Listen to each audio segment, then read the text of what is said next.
play.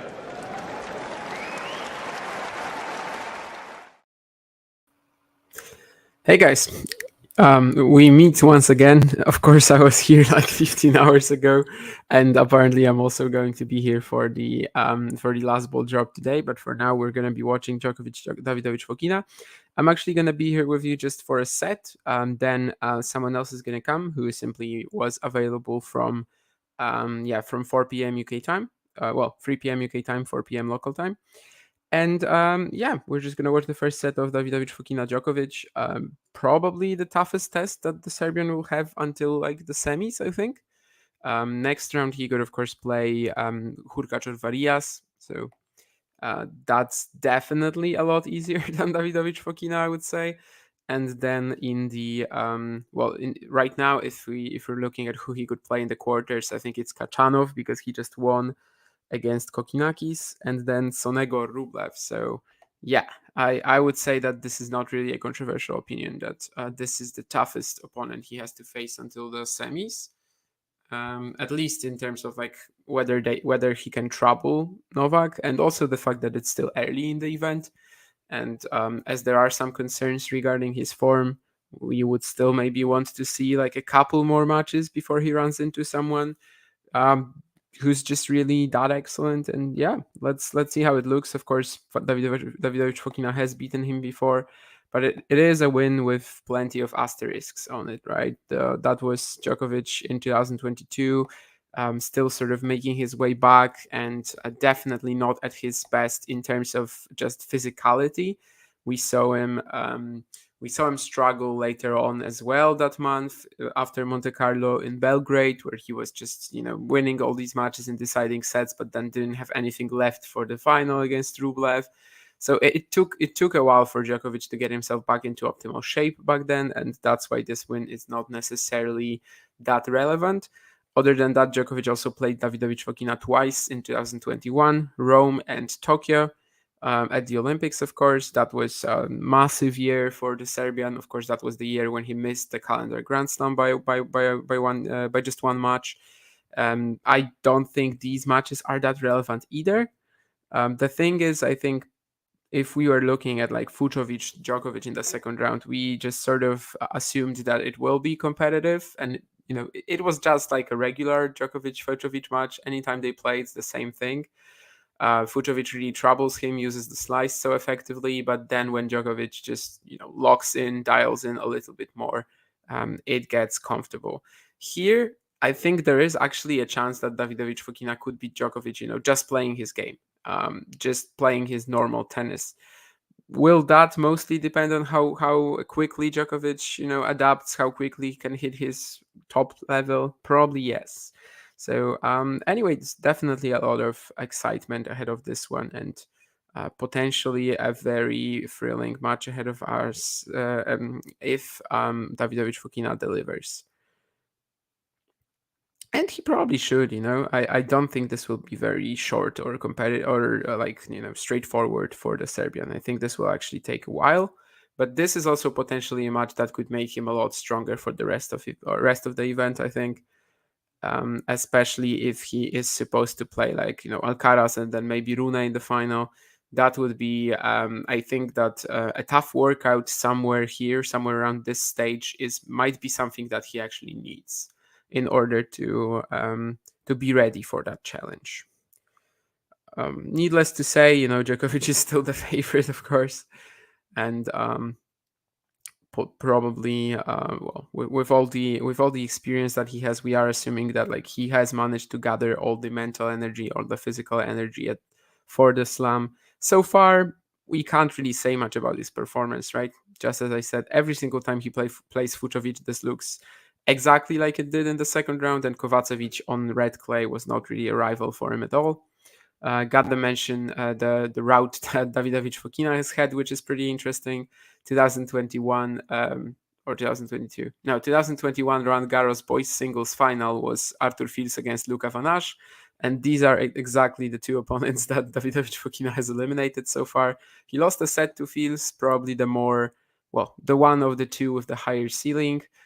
Was probably like was pretty good in both matches. Maybe it could have been more competitive against Fields if the Frenchman wasn't coming off that Strasbourg Lyon run.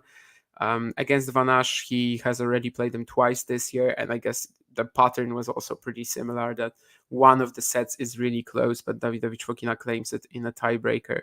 So definitely, like we haven't really seen anything for so far from Davidovich Fokina that would suggest that he is not capable of pushing Djokovic today, and at least making him work.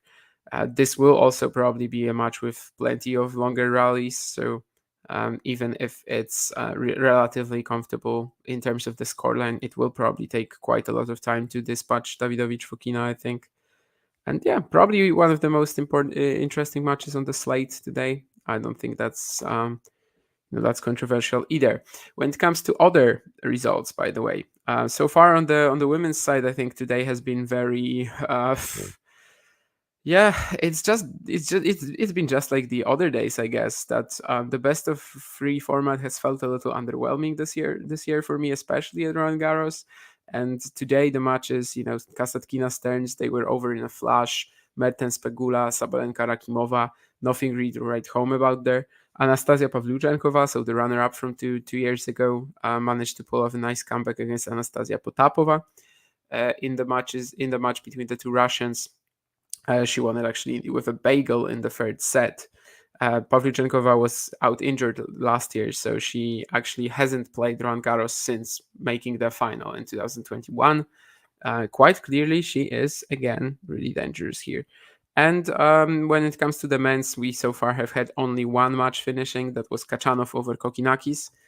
Oh, so many missed chances by Tanasi in the fourth set. A few nice moments at the end, which I think we're going to remember, with Kokinakis saving a crazy match point and then crossing himself, and Kachanov winning the next one with a very memorable volley where Kokinakis fell on the ground when he tried to change direction and catch it.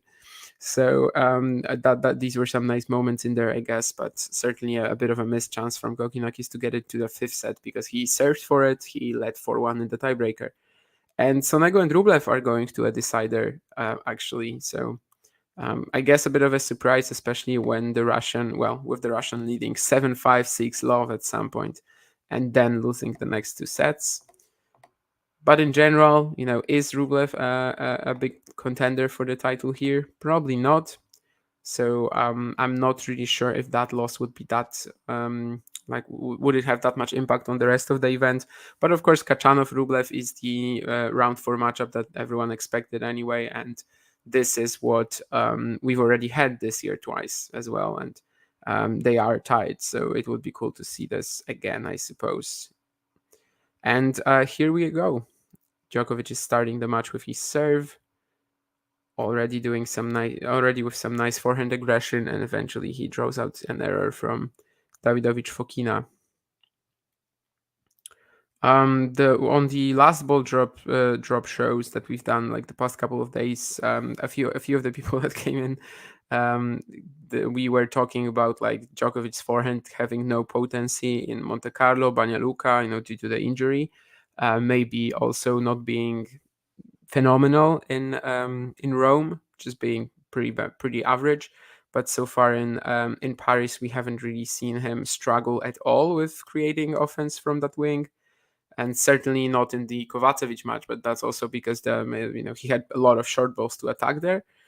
Against Fucsovics, maybe only against the crazy knifing slice of the Hungarian, but certainly that was also a bit of a quirk that Djokovic kind of had to take his time to finally unravel and just realize what he needs to do. And then once he did, of course, it also became fairly comfortable.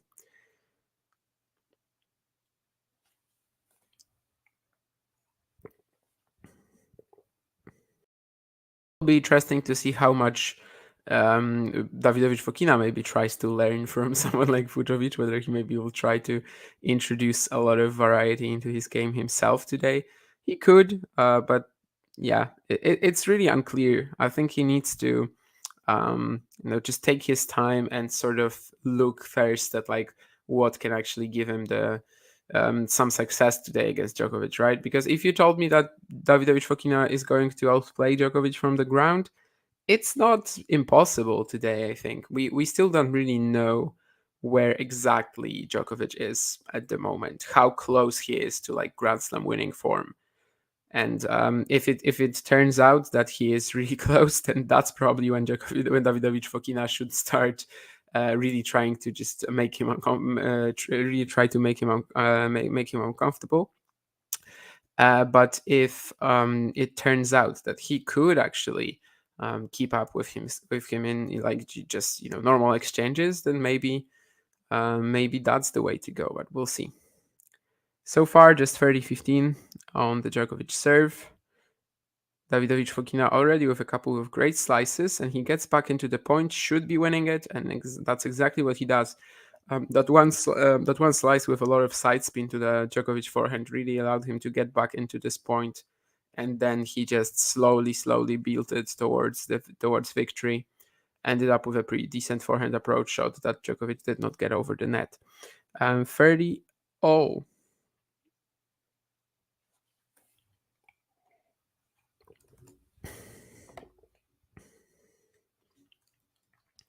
Yes, you guys, as John is saying, you can vote in the poll who you want to win. Okay, and yes, another match going on right now is of course Fonini Ofner with Sebastian Ofner trying to break the top 100 today. Also a big moment for Fonini because he's kind of trying to save his career this week. You could probably say at this point. So that's also gonna be pretty great. And now Davidovich Fokina with a backhand unforced error to give Djokovic his first game point of the match after 4 minutes.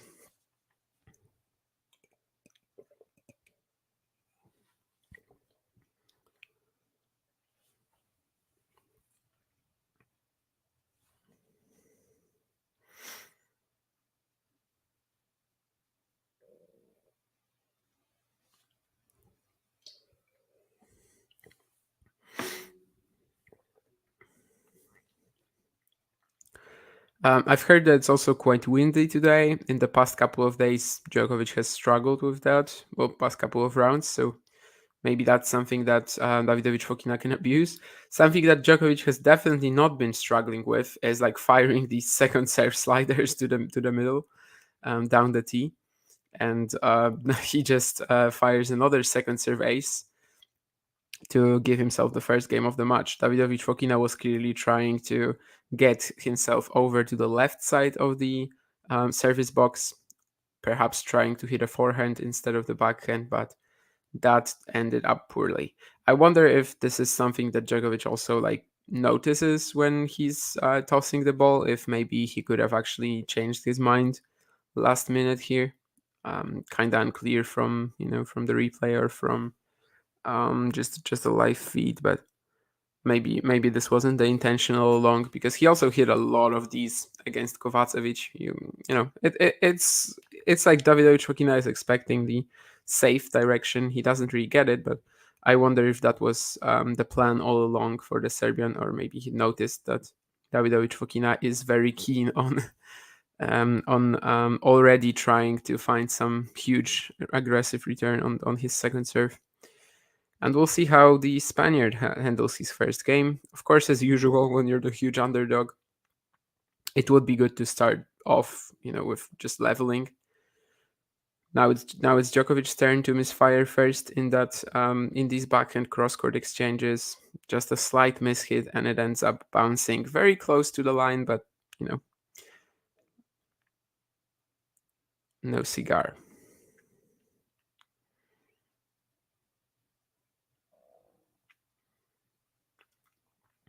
I got a question on Twitter from Jake, who is in the chat for the last ball drop yesterday. I'm not sure if he's here today, but he's here very often, about potentially Djokovic's serve being a big asset in this match. I wonder if it will be the case, but I don't know. Against Fucsovics, for example, it just didn't really seem to have much of an impact. That was also at night, so perhaps during the day maybe that would be an advantage. That, of course, against Davidovich Fokina, who doesn't really have a serve that you could consider a weapon. Perhaps that will be quite huge for the Serbian today. What's definitely quite huge for him right now is that forehand counter that just gives him the second point in this game. It seemed like Davidovich Fokina has him on the move, just hit a great angle of the forehand himself, but Djokovic just fires an amazing counter. I guess that's the risk when you're going for a bit of a shorter angle, that you're also opening it up for your opponent, but still, the execution, of course, on that was pretty spot on.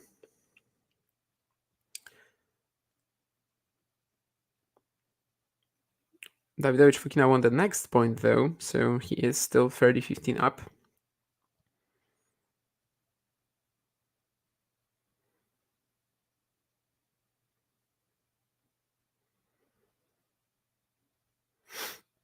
Good return from Djokovic, but he doesn't end up converting it into a point.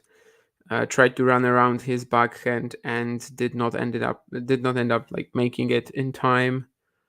Was definitely a bit out of position and shanks a forehand. So 40-15, Davidovich Fokina, and he will be hoping to take that first game, which he does. Djokovic can't put the forehand return over the net. Although, yeah, now that I think of it, maybe today, just because it's not a night match, because it's going to be slightly faster, maybe Djokovic's serve will actually be an asset. Because even that first serve, Djokovic did not return it, but like most of the time he is going to make it over the net. Even the Davidovich Fokina first serve so far hasn't really been looking that dangerous. Whereas for Djokovic, it's just a huge weapon when he's firing on the day, and he usually is, right? And of course, the placement is just immaculate too. Ooh, that was a very nice attempt from Davidovich Fokina. Got a deep return in and then opened himself. It got very open for him. There was a lot of open space on the down the line corridor, but he just nets the backhand down the line, which surely would have been, at least like a forced error or, an induced forced error. But I'm assuming it would have actually been a winner. But he does not. In the end, complete that 1-2 punch.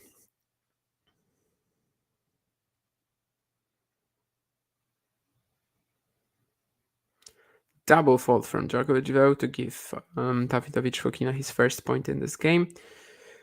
Oh,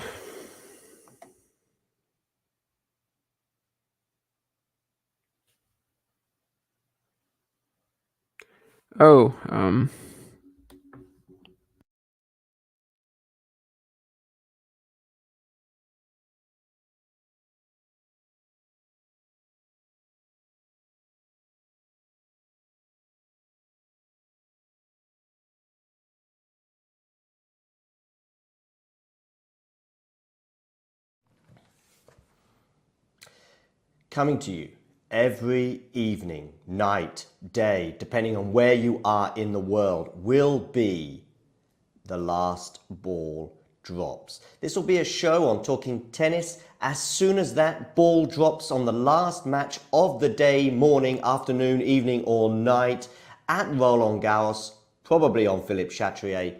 We will go live with a review of the day's play. Make sure you hit the like button, make sure you subscribe to the channel and click the notification bell. That way, as soon as we go live, you'll get the notification, you can come and join us, and you'll get to hear the thoughts of people such as Mario, Damien, Jack, Nick, many more, maybe even me from time to time. You know the drill. Make sure you subscribe. See you soon. yeah, sorry guys. Apparently my video was frozen, and then when I unplugged the camera, it all went to hell. I'm not sure why it works like this, but in this program, when you when you unplug and then try to replug your mic or camera, I actually have to leave the room, and enter the back again. Anyway, I missed the point that just happened right now, but from the replay, it kind of looked like Davidovich Fokina chased down the drop shot from Djokovic to find a pass. At least that's what I think. Anyway, 30 all, 1 all after 12 minutes of play.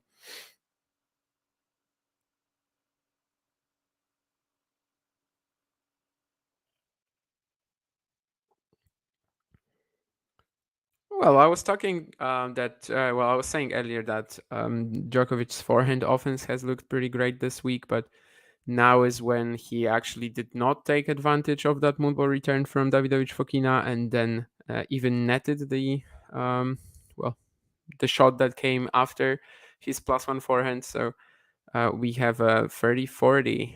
We have the first breakpoint of the match for the Spaniard. Very early to, of course, draw any conclusions, especially as this match will probably not be that serve dominated, as we are on clay after all. But this is another amazing, this is just another example of amazing spot serving from Djokovic. Great first serve down the middle, not necessarily strong, not necessarily really powerful, but just just some amazing placement, and it does. Davidovich Fokina got his racket on it, but was never gonna make it over the net. So we're back at deuce.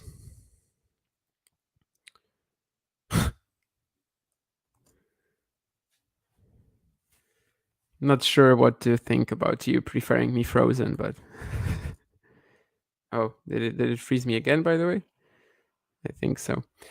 This is really weird. I'm not really sure why this is happening, to be honest with you. Well, that's life. Apparently, you can still hear me though. So it's just the camera. So I don't think it matters that much. Maybe I'll try to sort it out on the changeover. Ooh, just a small error here from Davidovich Fokina. Perhaps if this forehand went in, he would have been in control of the rally, but as such, Djokovic is still, Djokovic still has a lead in this game. Advantage goes to him, and we've got, after 14 minutes, he has the chance to claim the third game of the match.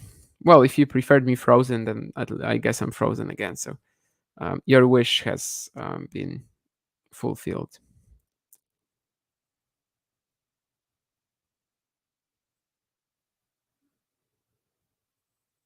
That was barely in from Djokovic, but they are still in the rally. Beautiful drop shot from Davidovich Fokina, but Djokovic will make it. Oh my god, you will have to see this shot actually. This will probably be on Twitter or something, but Davidovich Fokina goes around the net. Doesn't really it's not a usual around the net either. He just kind of squats it, as if you took a fly swatter and just well, from this angle maybe it looked a little different, but still not your usual around the net shot, I would say. Just doesn't really strike it, but just kind of pushes it around the net after Djokovic's great drop shot response. So well done to the Spaniard. You might see it in some Twitter videos. And right now it's deuce again.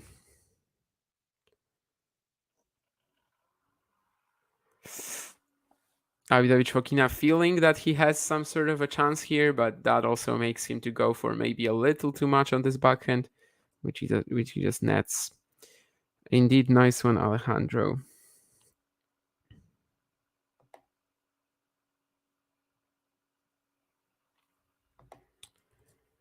Yeah, after this game, I will maybe check how my cables of the cables of my microphone and camera are intertwining, because maybe that's what's causing all the issues. But we'll see who takes this game first for sure.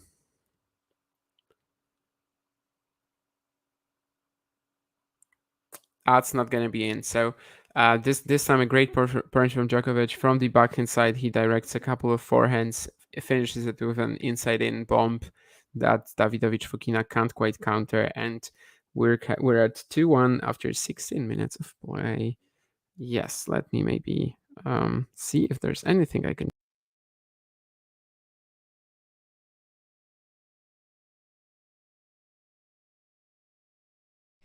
Thanks for tuning into this watch along. While there's a break in play, here's a reminder to hit the like button, subscribe and click that notification bell. Your support helps to keep the channel going. While we're here, you can now become a member to enjoy perks including badges for the live chat, but also bonus material such as interviews with top players from both ATP and WTA tours. The membership link is pinned in the live chat. You can also follow us on Twitter, Facebook and Instagram. So whether it be serves or volleys, forehands or backhands, serve bots or drop shots, we've got you covered, whether that be via our website, talking-tennis.com, where you can read features and interviews from our top writers. Or if you prefer us in audio form, you can subscribe to our podcast on Apple, Amazon or Spotify or wherever you get your podcasts from. Remember, we offer you wall-to-wall coverage via our regular watch-alongs, magazine shows such as Nick's WTA Weekly or Damien and Mario's ATP version. Plus, we deliver top content from people on the ground, actually at the tournaments, so you get even nearer to the action. So, what are you waiting for? Hit that subscribe button so you don't miss out on all things tennis. Coming to you every evening, night, day, depending on where you are in the world, will be The Last Ball Drops. This will be a show on talking tennis as soon as that ball drops on the last match of the day, morning, afternoon, evening or night at Roland Garros, probably on Philippe Chatrier. We will go live with a review of the day's play. Make sure you hit the like button, make sure you subscribe to the channel and click the notification bell. That way, as soon as we go live, you'll get the notification, you can come and join us, and you'll get to hear the thoughts of people such as Mario, Damien, Jack, Nick, many more, maybe even me from time to time. You know the drill. Make sure you subscribe. See you soon. And we're back, hopefully for good this time around. Yeah, maybe my cables are now going to work with me. I just sort of untangled them. Anyway, I did not actually see that first point of this game, but the second one was pretty nasty from Davidovich Fokina with a huge forehand cross court and then followed it up with a soft dropper. Now it was Djokovic's time to hit a huge forehand cross court. It was actually the return of serve, but he just barely misses it apparently. So it's 30-15 Davidovich Fokina. I like that kicker quite a lot.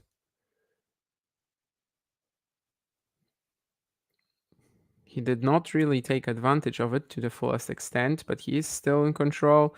Tries to go for another drop shot. It barely clears the net. And he finds the passing shot, Davidovich Fokina, with some very nice spin on it. So made sure to hit it in a safe way there, not go for too much.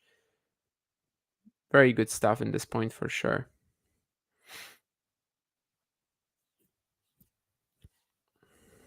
Yeah, so far, I mean, maybe earlier I kind of did not phrase it quite right, but like so far he's definitely not going overboard with the variety, and it's working. That they've been basically even after the first 20 something minutes of play, right?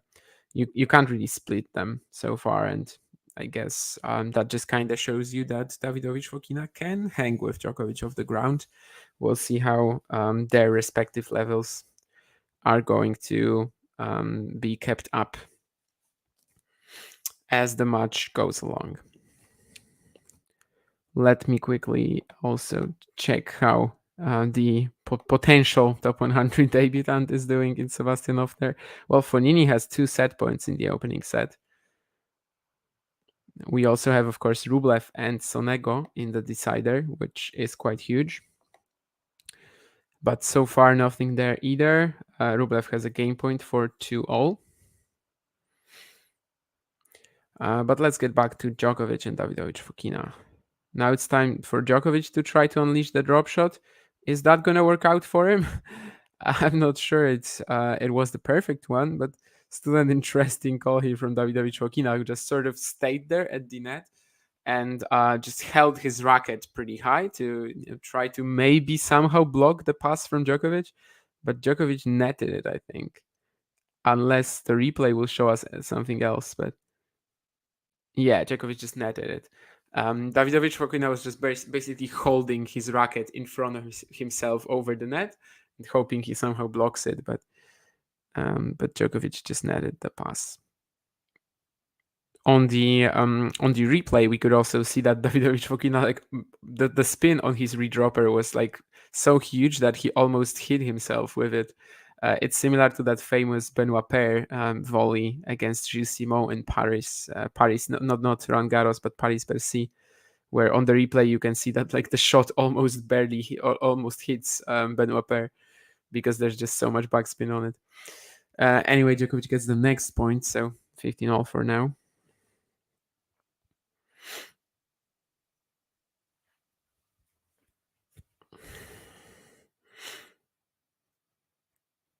I am definitely liking how this is going so far in terms of, just still thinking that it will be competitive. Don't really care, which player wins. But definitely it has been entertaining, and it doesn't look like it will stop being that anytime soon, at least.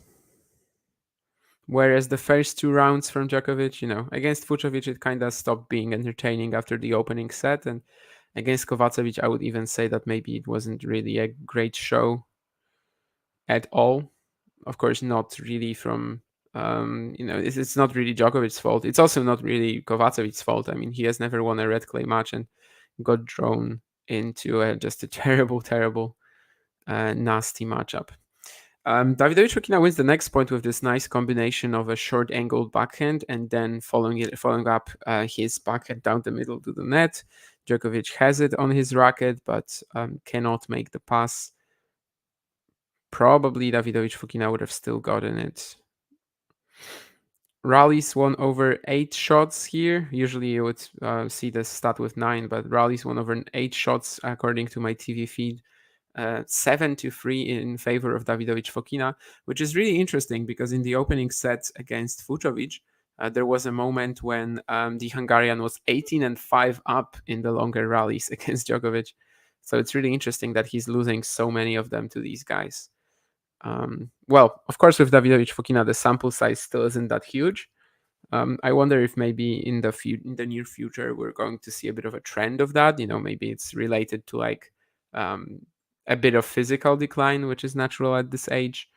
Of course, we've seen Djokovic over the years introduce more elements to his game that are like designed to shorten the rallies, shorten the play for him, give him more free points, like the serve, like the improved volleying that over the years has also just went to a completely new level. Like being more aggressive on the forehand side, definitely. So I wonder if that becomes a bit of a trend because at least so far, both Davidovich Fokina and Vucevic were simply outplaying him in the longer rallies.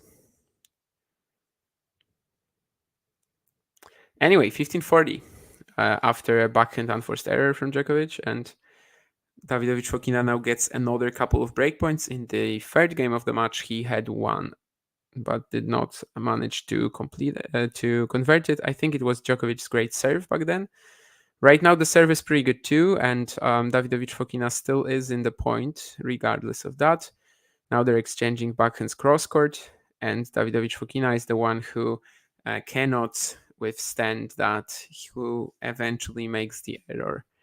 We have a nice shot on a Spanish fan who is clearly displeased about this. Looks like he felt that it was a big chance for the Spaniard, and indeed it was. There wasn't that much pressure on him in this point anymore. Wasn't really any pressure on him after the serve, I would even say. This serve is also pretty good from Djokovic, but he cannot really take advantage of these loopier returns from Davidovich Fokina. Like the +1 forehand just isn't really brave from Djokovic, and he gets involved in these longer rallies with the Spaniard. We'll see if he ends up winning this one. There's a short slice from Davidovich Fokina. He's really fast, and it helps him stay alive. And he finally finds his opening, and just cleans up the forehand. But this was a point that you felt like it could have been over in like 3 shots for Djokovic, where he basically found a very, very good serve down the middle, and then never really did anything with the +1 forehand. He just it was neither really cross court nor down the line. It was definitely more down the middle, and there was an option to like go for a big +1 forehand here. So I think that the fact that Djokovic missed it was really what made him get involved in the rally in the first place. And then some pretty weak at speed from Davidovich Fokina there, especially when he hit that short slice. It seemed like it just gives Djokovic too much of an initiative. But yeah, Davidovich Fokina was fast enough to catch it and then just never really let it go, eventually finding the forehand winner. Great stuff so far from the Spaniard for sure. Offner actually saved himself, so they're still in that opening set. And Rublev has a break point on Sonego in the fifth. We also have started yet another women's match, Blinkova Svitolina. Pretty interesting, right? It's the final for the rematch for the final in Strasbourg, where Svitolina won in 3 sets.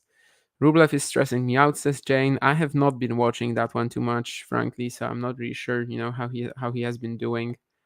But Sonego is not the easiest rival in the world, so. But yeah, as I said earlier, it would be fine, I think, to see another Kachanov Rublev for the third time this clay season already. Nurlan is also asking, can Tsurenko beat Andreescu? The way Andreescu has been hitting so far, beating Navarro and Azarenka. Well, Azarenka, I can't really say it was ultra comfortable because she lost the set, right? But she was really firing in these matches.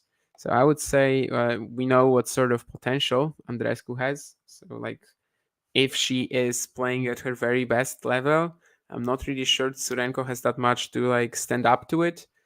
We've seen Świątek played Tsurenko recently, for example, and I think it's a fairly similar matchup where like the weight of shot of the other player is kind of tough to bear for Tsurenko. But of course, we can't really be sure that Andreescu is going to play something incredible, right? She just hasn't had that sort of consistency, which is why she hasn't really repeated that US Open run anywhere else. Another fantastic point from Davidovich Fokina here. Huge forehand to Djokovic's forehand, and then a backhand drop shot. That pattern we've seen from him here already a few times. This one he actually also had to finish off with a volley, but it was easy enough because Djokovic still had to like just raise the ball a little bit, and he couldn't really do much about it. Definitely not.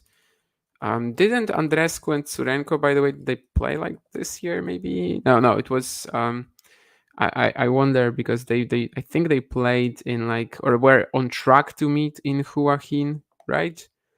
Yeah, they actually played and Tsurenko beat her via retirement. So, as usual, can't really. Oh, that's a fantastic response for Djokovic. Another drop shot by Davidovich Fokina, and this time the Djokovic like through the net response is excellent.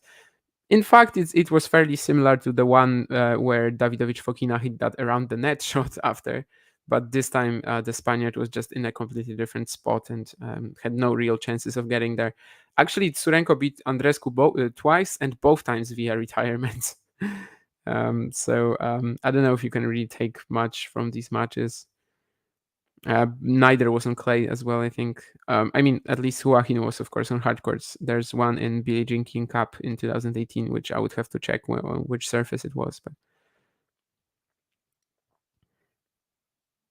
Davidovich Fokina has Djokovic running again. Drop shot lot combo, but Djokovic survives it. And tries to redirect with the backhand, tries to find the down the line winner, and does not make it. Are these some signs of Djokovic being fairly, I don't know, out of breath? I guess you could maybe call them that. But it was a very long run here. Like he had to go to the net, then of course run back for the lob, run around it as well. It wasn't like a winner or anything you hit with your back to the court, back to the net, I suppose. So it was pretty rough. So yeah, just to sum up on that Tsurenko Andrescu, I think if Andrescu is playing her best, I don't really think Tsurenko's chances are that good. Of course, she's had a pretty decent season, but does she really have what it takes to stop Andrescu when she's firing? Does she has that sort of ability to throw her off her rhythm? Not sure about that. We should be involved in another long rally here. And again, I think today actually Djokovic's forehand has not really been able to give him hasn't really been giving him much, even when it's a relatively short ball or at least a high one. It's not really producing much in terms of just power angle. It just kind of gives the Spaniard the ball back. But this long rally actually goes Djokovic's way. Maybe Davidovich Fokina is kind of starting to overplay the drop shot here because this certainly wasn't that amazing. And Djokovic finds another redropper that Davidovich Fokina didn't really have a shot to do anything with. Even if he got it over the net, Djokovic would have been there with the put away volley. Yeah, I can't blame you for relaxing, Jane, because when he was up 7-5, 6-love, it just seemed like it's the easiest thing in the world, right? But yeah, before the match, I definitely thought that Sonego was going to push him. But yeah, after the first two sets, I think everyone was like, okay, so this match is kind of done. And clearly not yet, not anymore, or not yet. Oh, another huge forehand crosscourt from Davidovich Fokina. This shot has been amazing for him so far, and it sets him up for a sitter of the forehand. Still some very nice movement to get around his backhand there, and had to be fairly quick. But of course, that's not really an issue with the Spaniard either.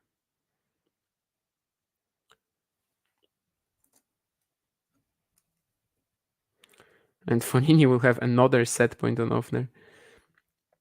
Blinkova is also very close to going a set up on Svitolina, but that's exactly how it went in the Strasbourg final, I suppose. So we'll see if the Ukrainian has another comeback in her.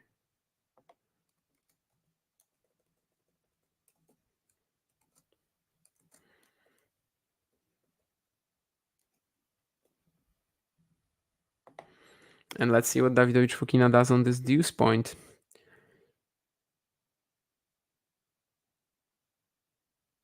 He gets a short ball from Djokovic, but misses that backhand down the line.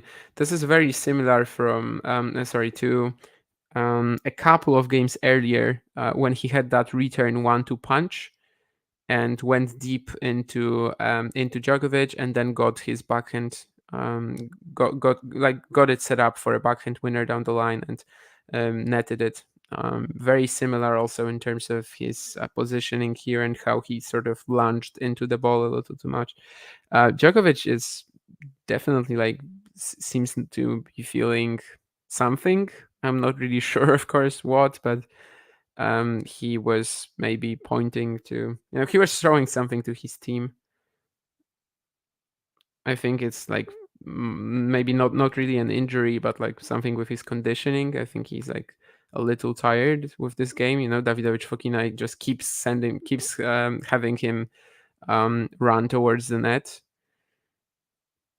Another drop shot from Davidovich Fokina, and then he just lobs Djokovic. So whatever the shortness of breath Djokovic is feeling, how Davidovich Fokina is playing this out is definitely involved in this.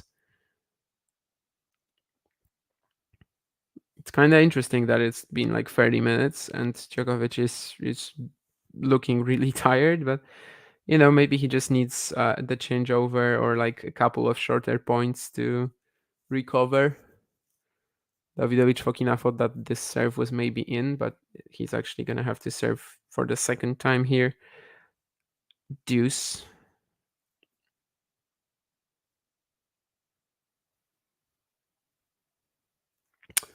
But a +1 backhand error from Davidovich Fokina gives Djokovic another chance to break back.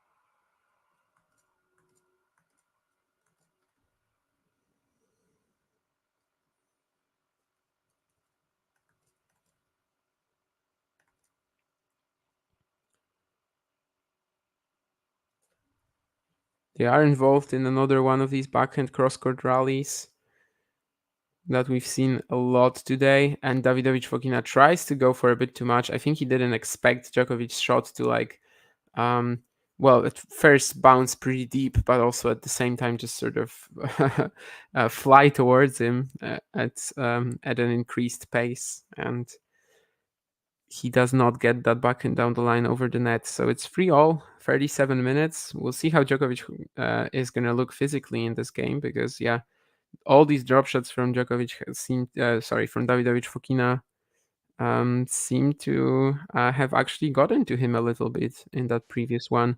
But he still won it, of course. So at least from the scoreboard perspective, it doesn't really matter that much. 38 minutes after 6 games, it's 3-all and 38 minutes. So I guess what we were talking about earlier, right? Even if this match is relatively easy in terms of the scoreboard, it will be long.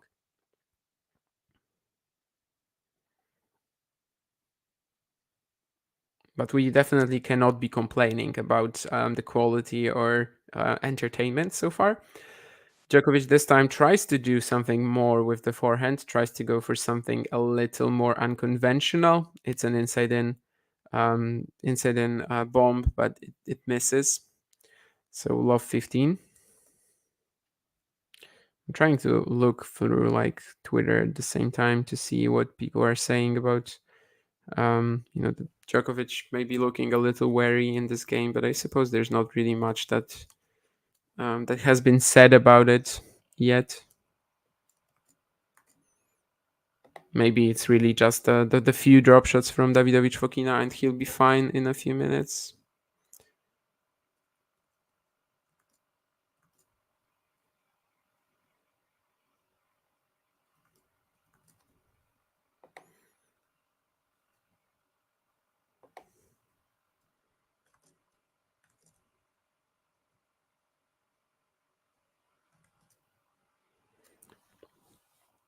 Again, not really getting that much out of the +1 forehand, and he misses another one.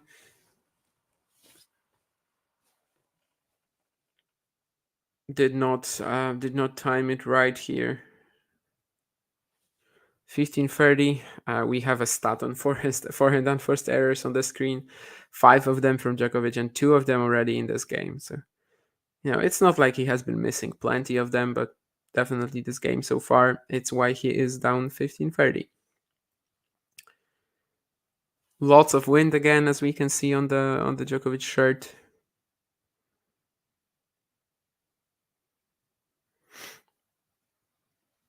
Yeah, he's kind of just pushing with the forehand. Hasn't really been able to create anything with it, and that's why Davidovich Fokina feels really comfortable in these rallies. There's no point-ending weapon from Djokovic so far, really, and Davidovich Fokina gets all these chances to either just either play a drop shot, as he has been really happy to do in this match so far, or just find himself an opening to go big on one of the ground strokes, which he just did on a backhand cross court, but he misses it again.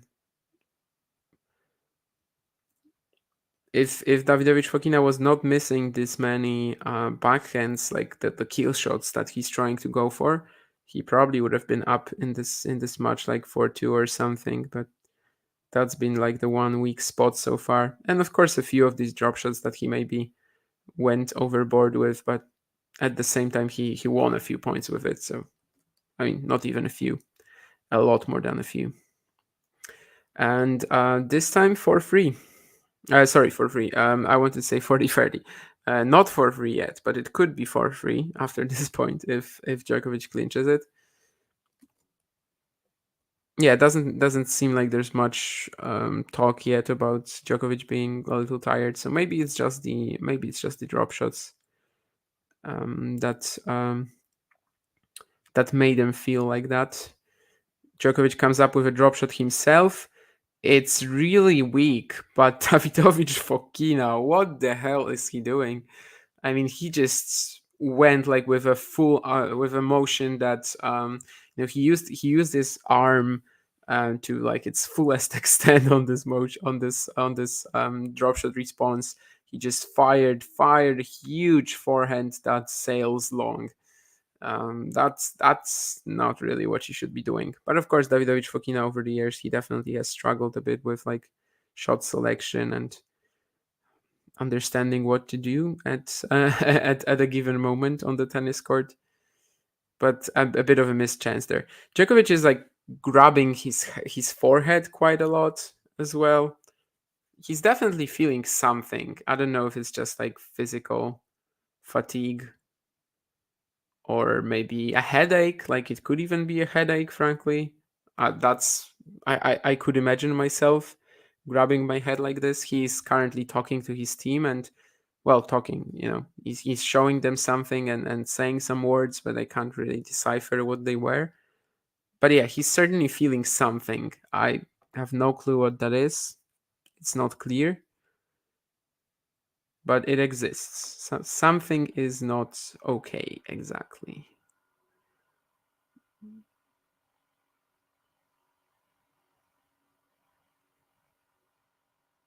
We'll see if Davidovich Fokina keeps up the amount of drop shots. But if indeed there is something at least a little wrong with Djokovic, then it could be the right tactic. Certainly seemed to have gotten him really tired in that 3-2 game. So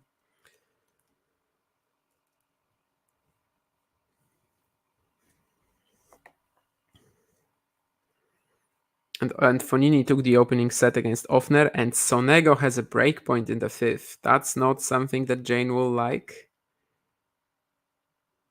Yeah, John also says that Djokovic is pushing the shot clock boundaries. I mean, yeah, he is just really tired for some reason, even though it's still quite early in the match and trying to hold on. We'll see. Maybe the situation, at least in that case, will improve for him in the next few minutes. Now he's moonballing in the next point. You can see the wind. The ball was just flying towards Davidovich Fokina. He did kind of well to even um, manage to get this ball back over the net, frankly. And he wins the point with a backhand smash. This time it was Djokovic trying to lure him into the net, but he was ready with that pretty decent backhand smash, to be honest with you. Of course, one of the toughest shots in tennis. Easy thing to say, but first set is huge. Yeah, and I actually like just by looking, at right now at how this match looks, like if Davidovich Fokina wins the first set, I think he becomes the favorite for me.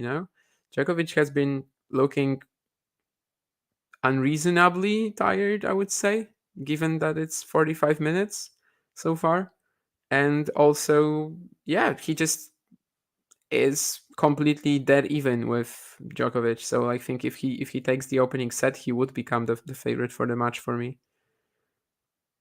Of course, it's very much unclear whether this situation will continue. While Djokovic now fires his best forehand of the match, so maybe if that changes as well, maybe if he's actually able to create some offense from that wing, that could really shift the balance, the dynamics of this match completely. But yeah, Davidovich Fokina winning the first set here would be really huge and would make this upset like palpable and yeah, just within his grasp, definitely.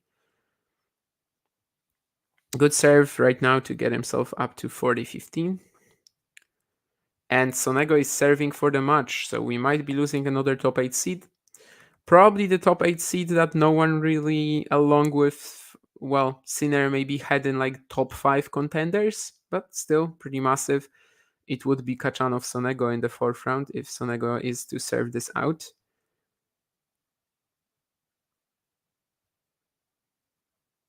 And if Djokovic was to go out today, then of course that really opens up that section of the draw as well.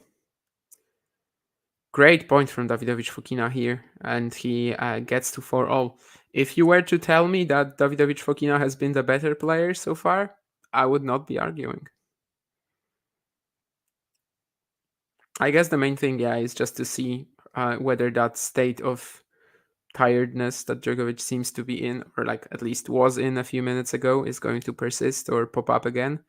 And yeah, the first set definitely seems very crucial now. Maybe even more so for, well, actually, no, I mean, it is very crucial for both. I wanted to say for a moment that maybe more so for Djokovic than Davidovich Fokina, but I think that's a stretch. I actually have to scratch that.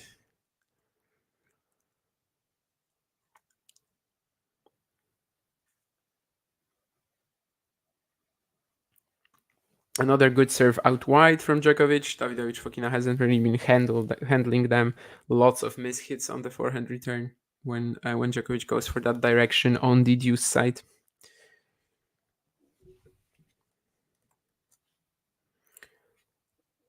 Maybe Rublev can still make it complicated for Sonego. It's 30-all currently. I know he was 30-15 up on the Italian serve.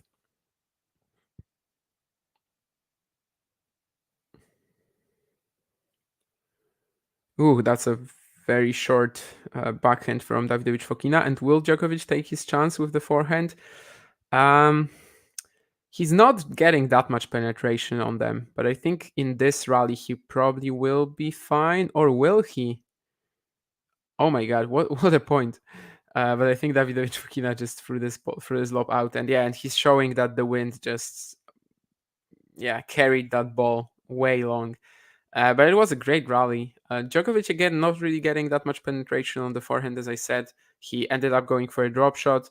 Davidovich Fokina had maybe another shot to go for a backhand smash, just like 2 points ago.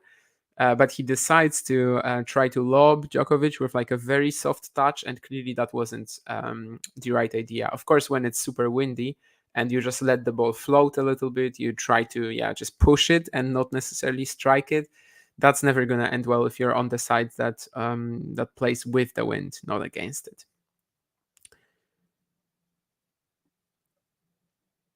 I think this landed in, right? I mean, Djokovic is laughing, yeah. This time he got the +1 shot to his backhand after the serve. Very deep, very good. He followed it up to the net. But that slice from Davidovich Fokina, despite the trajectory, at first at least, making it seem like it would go out, it actually lands in. You know what it reminds me of? That backhand from Cecchinato on the match point 5 years ago that the Italian used to beat Djokovic. It wasn't a slice that Cecchinato. I can't remember. I think it was a return actually from Cecchinato. It wasn't a slice, but a similar, I guess, situation with Djokovic in Paris. Now it's Djokovic going for a drop shot that probably was a little extra, and Davidovich Fokina will just clean it up in 2 shots. But he was still pretty much guaranteed to win this point. And Sonego has kicked out Rublev. Sorry, Jane. And we're gonna see Kachanov Sonego in the 4th round. Makes it easier for Kachanov? Definitely. Is he is Sonego able to beat Kachanov? Of course he is. So we're gonna see. Pretty interesting match. The reason why at first it felt not really impactful in terms of the rest of the tournament is that they were supposed to play Djokovic in the quarters. But as I said, if Djokovic somehow loses today, then it's a completely different story, and suddenly we have a very open quarter on our hands. If Djokovic was to lose here, then in that quarter we would be left with Kachanov, Sonego, Davidovich Fokina, and one of Varias Hurkacz. So that kind of gives you the idea of how big a chance that would be for everyone else involved.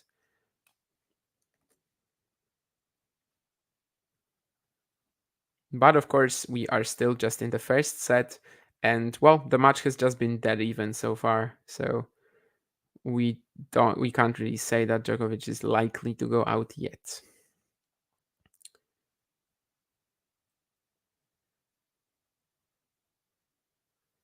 It's a pretty great point from Djokovic, but Davidovich Fokina is fast enough to recover.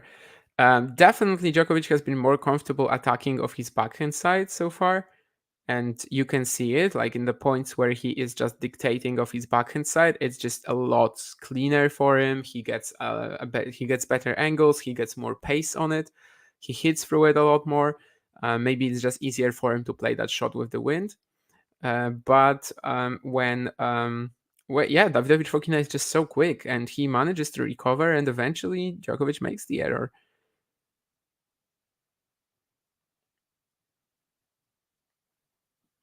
I will probably on the Jawar, I'll probably check out the stats on like point length and whether Davidovich Fokina has a lead similar to Fucsovics. Another drop shot from Djokovic, but this one is good enough. Davidovich Fokina couldn't really get that ball inside the court. Whatever he did, I think.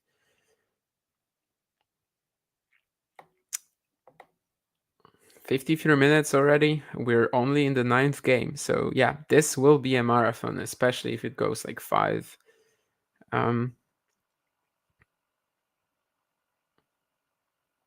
Even despite these drop shots, right, from both players, but I guess most of the time they come as like the 10th shot in the rally rather than the third, well, the plus one shot after the serve.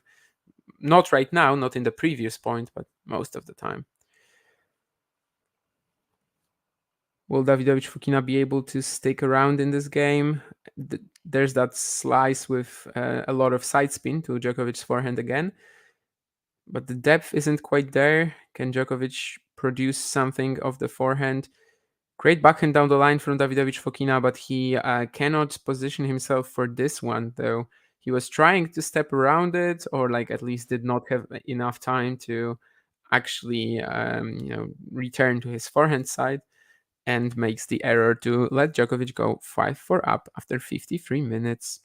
And as I promised, I will try to check out the rally length stats. I'm kind of interested about it. Well, it's just 13-9 for Davidovich Fokina, so the edge isn't quite as extreme for sure as it was against Fucsovics. Of course, not in favor of Djokovic. But yeah, certainly quite interesting so far. That basically Davidovich Fokina is just holding his own, whatever the type of rallies, whatever the type of points they're playing, and you can really see that this match just has a lot of long rallies, because if you just look at the graph of the distribution of rallies per length, I think the longest, yeah, nine plus shots are actually leading in terms of how often they appear in this match. Of course, it's not a huge lead. 1 to 4 shot rallies are just right behind them, but still, that's not really something that you would usually get in a match. Of course, it's more likely to happen on clay, but yeah. And Davidovich Fokina is definitely holding his own in these rallies. That you cannot really take away from him.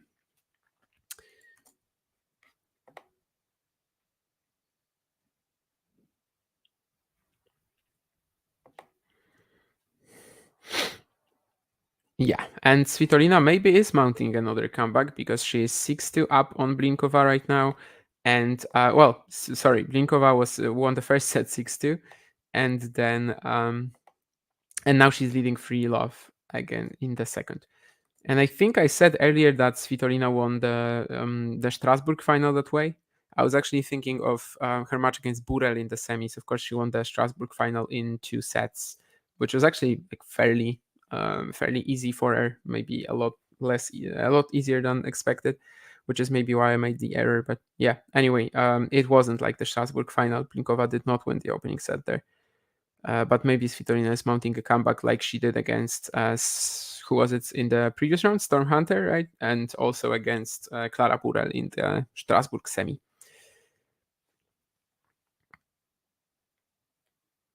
Now we'll see if Davidovich Fokina can get over the line in this game and get to 5-all.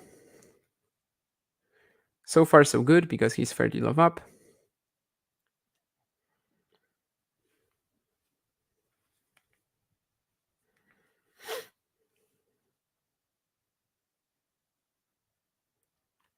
Very deep return from Djokovic, and it will grant him the point. So 30-15 Davidovich Fokina.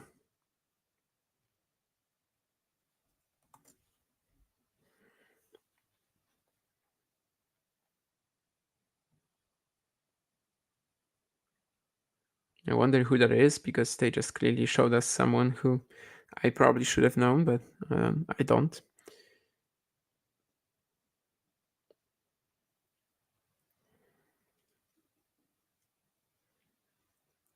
But that's fine.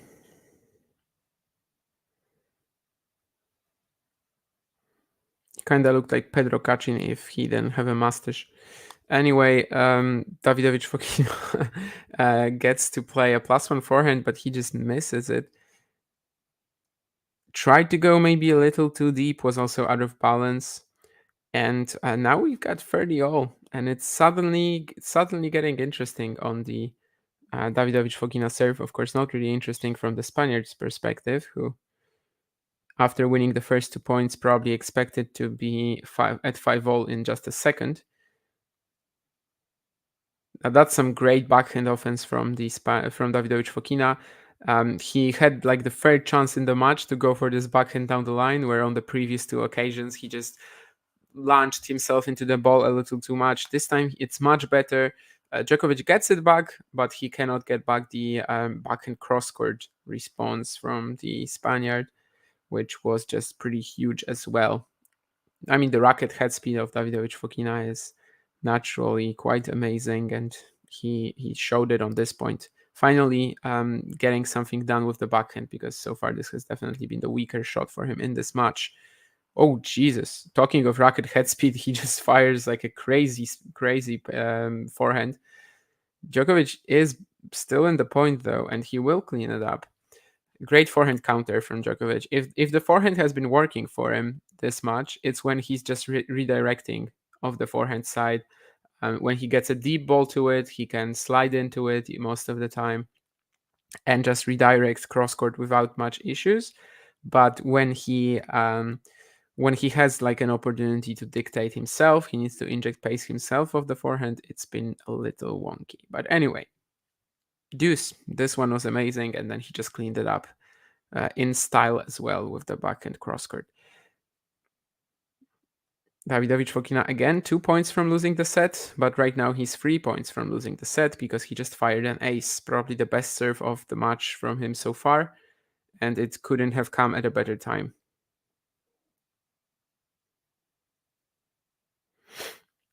Almost an hour of play already, as we are just trying to wrap up the 10th game. I think the first set between Fucsovics and Djokovic lasted like 86 minutes or something like that, so they are more or less on track for that, probably a little shorter, even if the tiebreak is long. And we've got another drop shot lob combo from Davidovich Fokina. I think this is the side where he's playing against the wind, and that definitely helped his lob here. And the drop shot, of course. If you're playing against the wind, you should be using the drop shot a lot.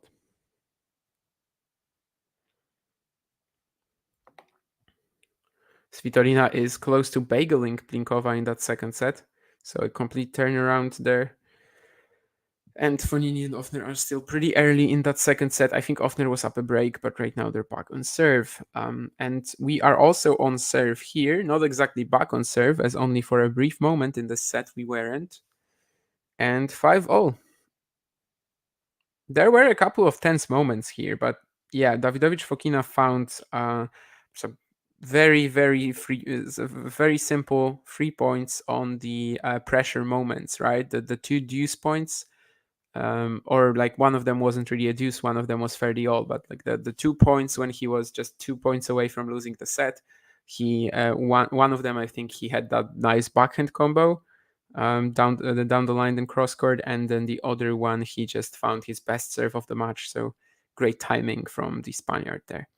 1 minute after the 1 hour mark has been passed, and Djokovic is preparing to serve at 5-all.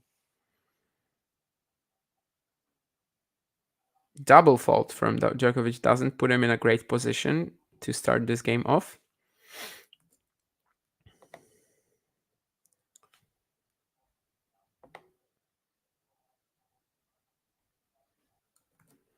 Yeah, as I mentioned to you guys earlier, I will be leaving after the first set, but don't worry, you will have someone else who I'm just substituting for in that first set between Djokovic Davidovich Fokina. Of course, I will keep watching the match, and I will also keep watching some other stuff from Roland Garros. But yeah, Davidovich Fokina Djokovic so far definitely a good show, and really doesn't look like this will end anytime soon. Really doesn't look like this will be a Djokovic Fucsovic in that. The Serbian basically after the opening set just raced very firmly towards the end of that match. Maybe that with a little bleep at the end, but it was inconsequential. Definitely not. And another double fault from Djokovic. I wonder if it's like this one was just really weird, middle of the net, not like the first one, and I wonder if maybe he's feeling some uneasy again. He kind of looked like it. Again, when Djokovic has the chance to finish the point off with his forehand, it's really tough for him. But eventually, Davidovich Fokina tries to go for the moonball here and does not make it. But I still feel like that +1 forehand from Djokovic should have been more aggressive, should have been, just should have been braver, maybe a little less unconventional. But then again, I understand that with the wind, of course, it's not that easy to play. And injecting pace with the wind has certainly been a nightmare for Djokovic so far, especially against someone so quick and so resilient as well as Davidovich Fokina. Yeah, lots of moonballing in this rally, especially on Davidovich Fokina's side, but of course that's not really anything wrong. He is making it tough for Djokovic to be the aggressive side.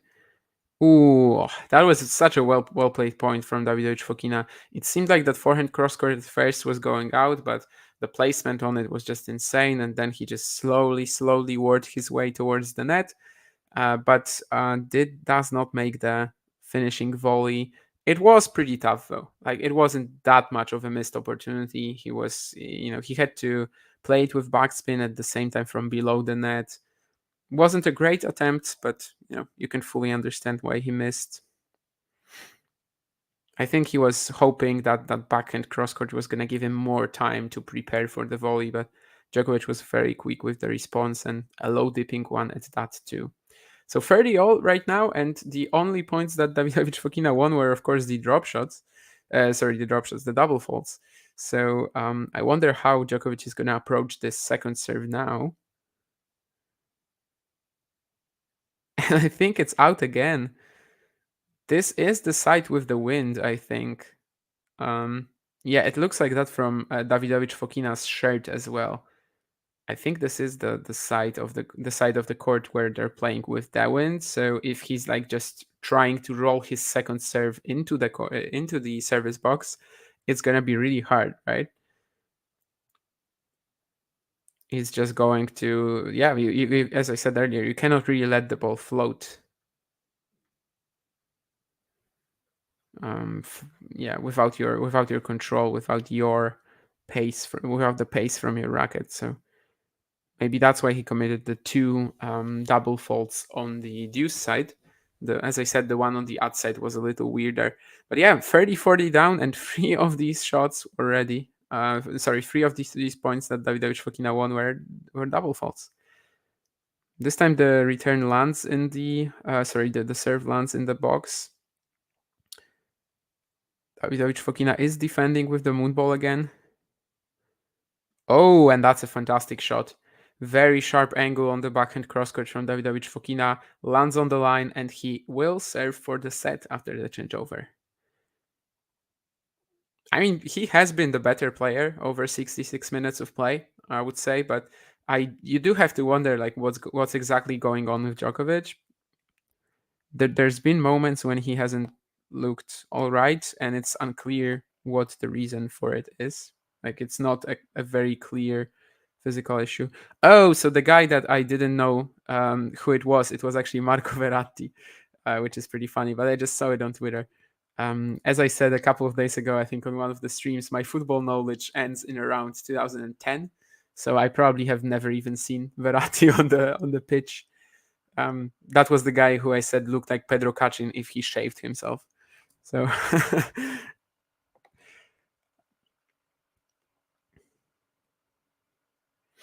but yeah, I wonder if maybe after the stream I will like try to look through Twitter what people are saying about that Djokovic slight tiredness, you could probably call it.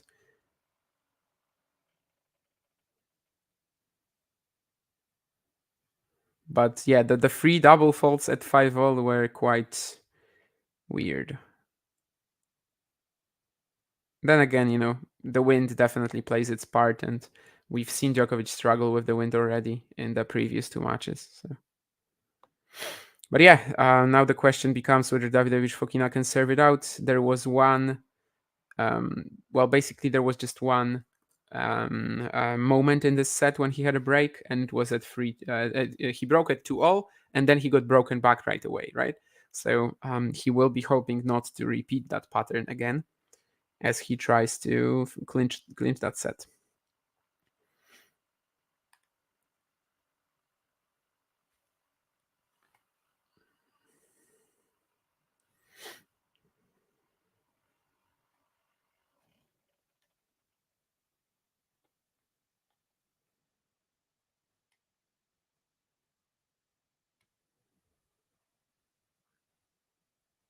That's a beautiful volley from Djokovic, though.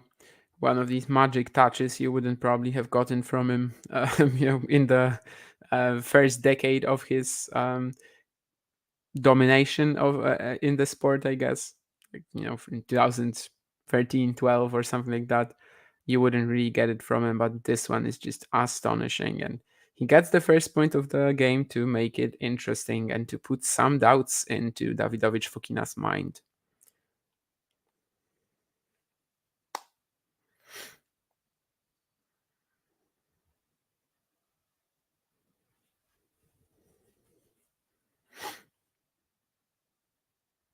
That was an interesting backhand from Davidovich Fokina, not really going with his full motion, but just sort of pushing it flat, a la maybe Kyrgios. But it went in, and he eventually wins the point.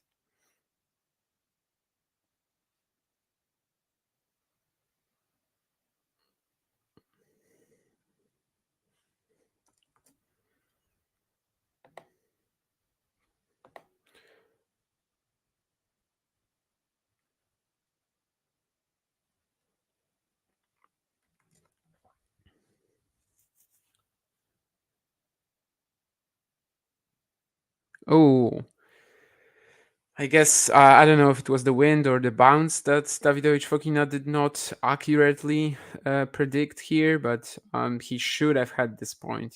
He fired a good serve. He had he had a lot of open space in the down the line corridor for the +1 forehand, and yeah, not sure if it was the bounce or the wind, but he did not account for one of these things here, and ends up going 15-30 down. Oh, and that shot was quite funny as well from the Spaniard. I'm not really sure what he was even trying to do. Probably moonball cross court, but it ends up with a very funky trajectory and just lands like 2 meters outside. So two chances to break back for Novak Djokovic. Ooh, good stuff from Davidovich Fokina. Good reaction there. He could have easily, just lost his mind after the Djokovic net court, but he manages to, just manages to find a very nice half volley, and then this sort of overhead, just flies water shot that Thiago Seybothweld missed in the second set against Daniil Medvedev a few days back. But of course, in the grand scheme of things, it didn't end up mattering because Seybothweld won the match anyway. But this was the shot that he was attempting to do back then. But can he save another breakpoint? There's another net cord from Djokovic, but it's not going to be enough to rattle Davidovich Fokina yet. He tries to go for a backhand down the line, though, and just misses it. So, tie break. The guys are not willing to let me go yet. And I will have to watch the tiebreak as well. What are they doing? 72 minutes. So, as I said, the pace of Djokovic-Fucsovics was very, very similar. 86 minutes, I believe it was in the opening set, or something along these lines. And if the tiebreak is pretty long, very much can be similar. Djokovic with 11-4 this year in terms of tiebreak records, and Davidovich Fokina 9-8. Does that mean Djokovic is really favored to win this one? Maybe.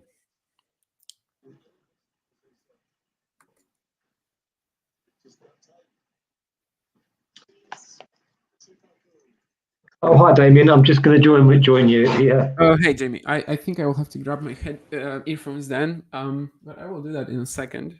See, the guys, the viewers, I think might have some echo or something if I have this on a speaker. But I will do that after the first point, I suppose. Okay. Just want to see it. Okay.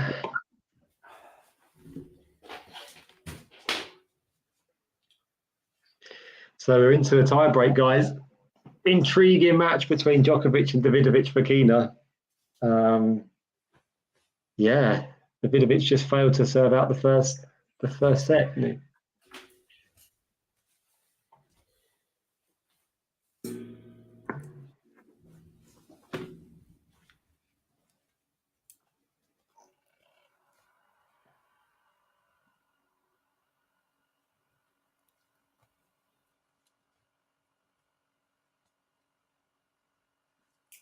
Oh, it's a nice point from Davidovich to start the tie break. Puts away a smash and wins the first point.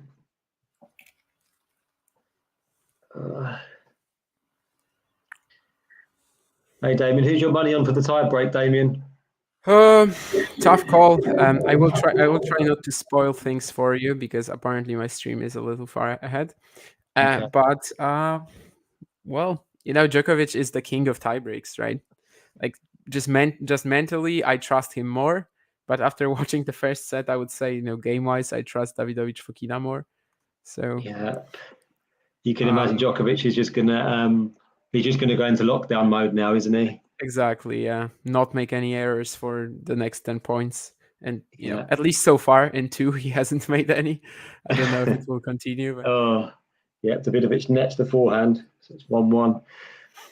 Feels like, I wonder if it sort of feels like Davidovic's chance maybe has come and gone as well, serving for the set. Don't know. But he's making a habit of these quite mammoth first sets, isn't he, Novak? He had a long one against Fucsovic as well in the previous round.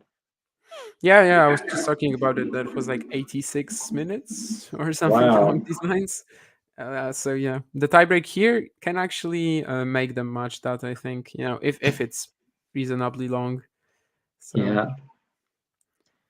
of course, the rest of the match against Vucevic was not long at all. This one does not seem like it, even if Djokovic is to clinch that first set, this one just seems like it will stay a marathon until the end, regardless if it's 3 sets, 4 sets, or 5 sets. Let's hope so. Yeah. It seems the French Open of 5 setters. There have been an insane amount of 5 setters, like so many. Yeah, I think it was in the first round. I think almost 1 in 3 of the matches went to 5 sets. It was almost a third of the men's first round. Even more, was it? Was it more than a third? It was 21. You're right. It was 21, Okay. so it was almost 1 in 3. Yeah, but it was the Open era record, I think. So. Wow. Yeah. A bit of it 2-1 on serve still in the tiebreak.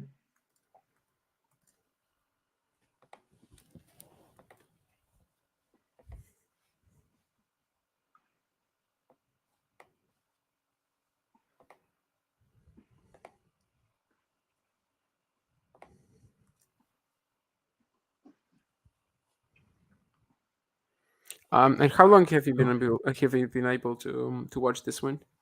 I've been sort of watching it on and off since from about 4-3, I think, from about 4-3.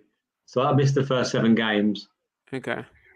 So you missed like the game when Davidovich Fokina was drop shotting every single point and Djokovic looked really tired. That's what I was wondering about. Like, what's your opinion on that? Because so far I haven't really seen much about it on Twitter, but certainly it seems like he is a bit out of sorts. I'm just not sure what the reason for that could be.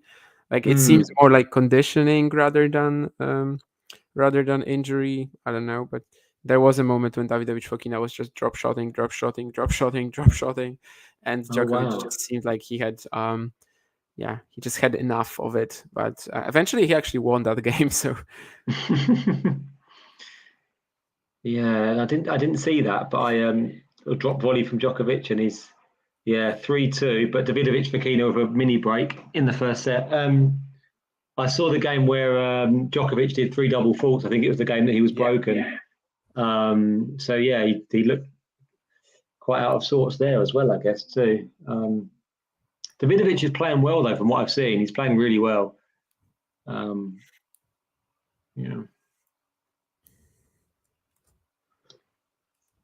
Forehand and backhand both looking solid.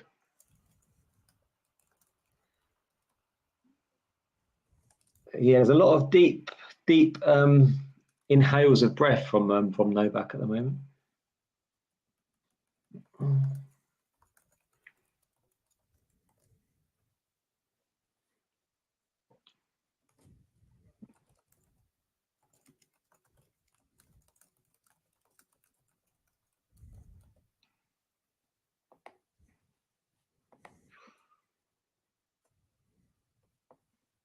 Oh, that's a nice point from Novak.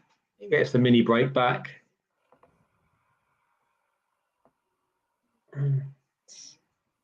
Still breathing heavily, yeah. Yeah. That was also one of these things. Yeah. Like you could see that something isn't right. I don't know what it is, but he was also making a lot of gestures towards his box. Again, very hard to decipher what he actually means, but he grabbed his head a few times. Yeah.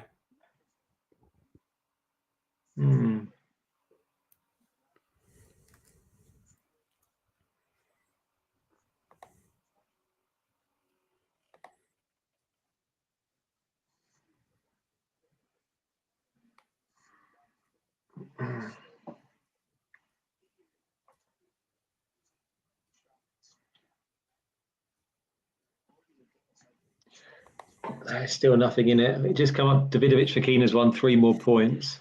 Nothing to split them on the scoreboard.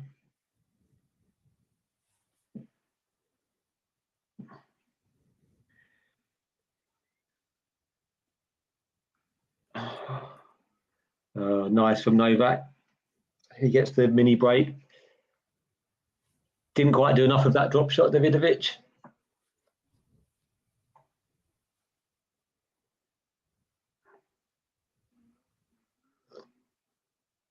It's a mammoth set now, 1 hour 20.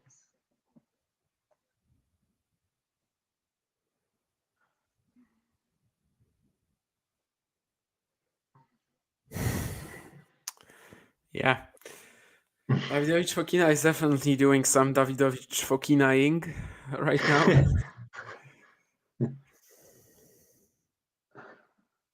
But I guess if you look at it this way, that the 5-0 game, the break was basically mostly due to Djokovic making 3 double faults. Then in a way, but yeah, over the course of the set, I would still say he was the stronger player. But that doesn't mean anything, though, does it? When it comes down to this stage, especially with Novak. Absolutely not. Oh, he's just I've just seen what you've seen. He's pulled the backhand. Djokovic just staying in the point. Ooh, the next rally will be pretty amazing. I will maybe try to find a stream that's more in tune so with I'm watching on Sky Go in the UK, and it always seems to be quite. I think it's like just over a minute behind. Ooh. which is not good. Yeah, I think people have also been complaining about like Tennis Channel a lot, that they're also putting their streams like 2 minutes, even sometimes behind, which is just crazy. Gosh. How do you even? There's going to be spoilers everywhere on Twitter, isn't there, if it's 2 minutes Yeah, behind? yeah. I've seen tweets about this. That people are have to stay off Twitter if they're watching a match, because they're just gonna get it spoiled for them. Oh, lovely backhand there, Davidovich. 5-4. Keeping Novak honest here.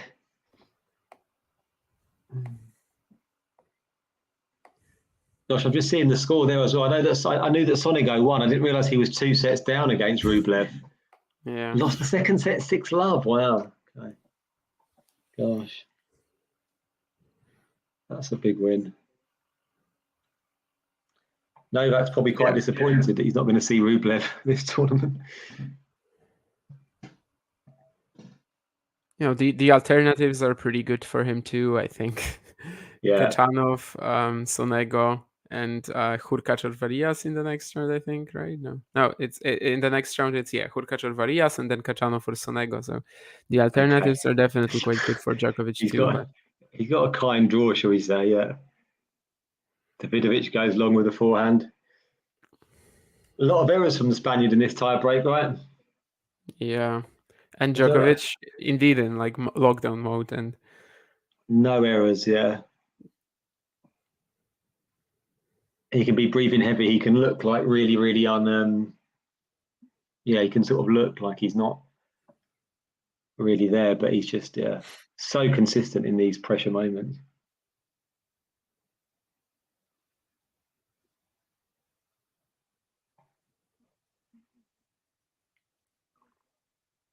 Oh my god. It's over. Well, it's over. You're gonna see it in a moment, I suppose. But this one was closer. Yeah, this stream that I found was closer to yours. So I hope that it would be like around the time oh my god hits, but actually it was still like 10 seconds. He was in lockdown mode, and then that final point he was in killer mode. Yeah, he was in that Federer US Open return mode. Yeah. For that shot. Anyway, I'll leave you with Davidovich Fokina and Djokovic. Thanks for taking it from me, and I'll see you around, I guess. Yeah, thank you there. Fuck, I almost clicked end broadcast instead of leave. Okay, that's good. I didn't do that. See you. Cheers, mate. Bye. Right, yeah. So first set to Novak. Sort of waiting for that set to end there. I was waiting in the wings after Damien. Almost felt like a player waiting to come on, waiting for the match to end. Really good first set. But no surprise that Novak goes into lockdown and takes the tie break. And I wouldn't be surprised. Davidovich Fokina has been playing well, and Novak's not kind of looked physically. He's looked a bit physically. He's not quite looked dry. He's looked slightly irritable, but I still wouldn't be surprised if he just steps on the gas a bit. Davidovich Fokina's level possibly drops off a bit, and we see Novak coming through this in straight sets, and two possibly slightly more one-sided sets potentially. But let's see.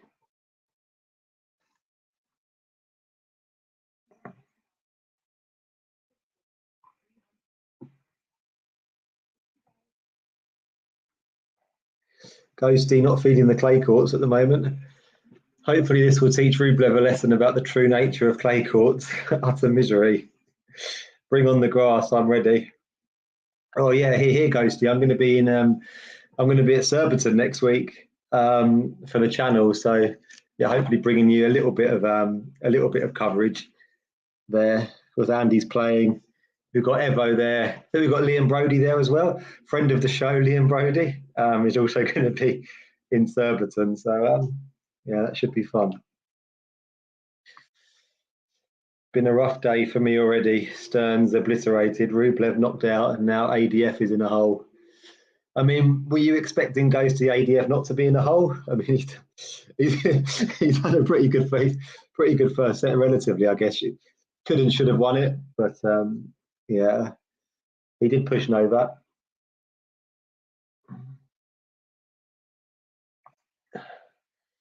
I'm not too sure about the size of the venue. Actually, I'll have to look into it. I don't think it's huge. I've never been before. Just going to type in and just see. Yeah, I'm not too sure how big it is. Looking at images now, it doesn't looks as though it's kind of got one sort of temporary stand on the main court, so it's not huge.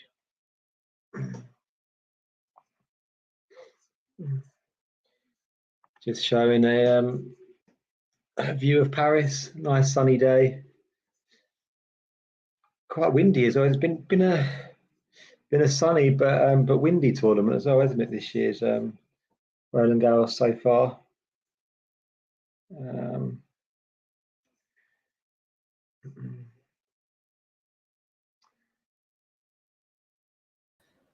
Hey, Jamie. Hey, John. How you doing? I'm all right. I'm good, thanks. Yeah, enjoying this one. How are you on your laptop or on your phone? I'm on my laptop. All right, just it seems like there's an echo, but actually it doesn't seem like it's there now. It's good. Anyway, listen, I can probably join you for a little while. Anyway, I'll probably be coming and going depending on what's going on. But yeah, I mean, I heard what Damien said about Davidovich Fokina being the better player for 12 games. That's true, but there was just very little part of me that thought he was going to win that tiebreak. Yeah, he got the break at 6-5. He's got to win the set at that point, right? Yeah. Got to. And to be honest with you, I know it's kind of a predictable thing to say. It doesn't mean it's going to be right, but Davidovich Fokina had to win the first set. You know, it would not surprise me if Djokovic got an early break here. I know Damien said that actually if the match follows the pattern of the first set, you know, it could be a long one. I agree. But I do think Davidovich Fokina was close to his peak during that first set. Some incredible shots, but to be fair, Djokovic, some incredible defense. And then he went in lockdown mode plus the passing shot. And you put all those things together and Djokovic wins the first set. Yeah, exactly. I wouldn't be I wouldn't be at all surprised if we see Novak's level just kind of, you know, slowly increase a little.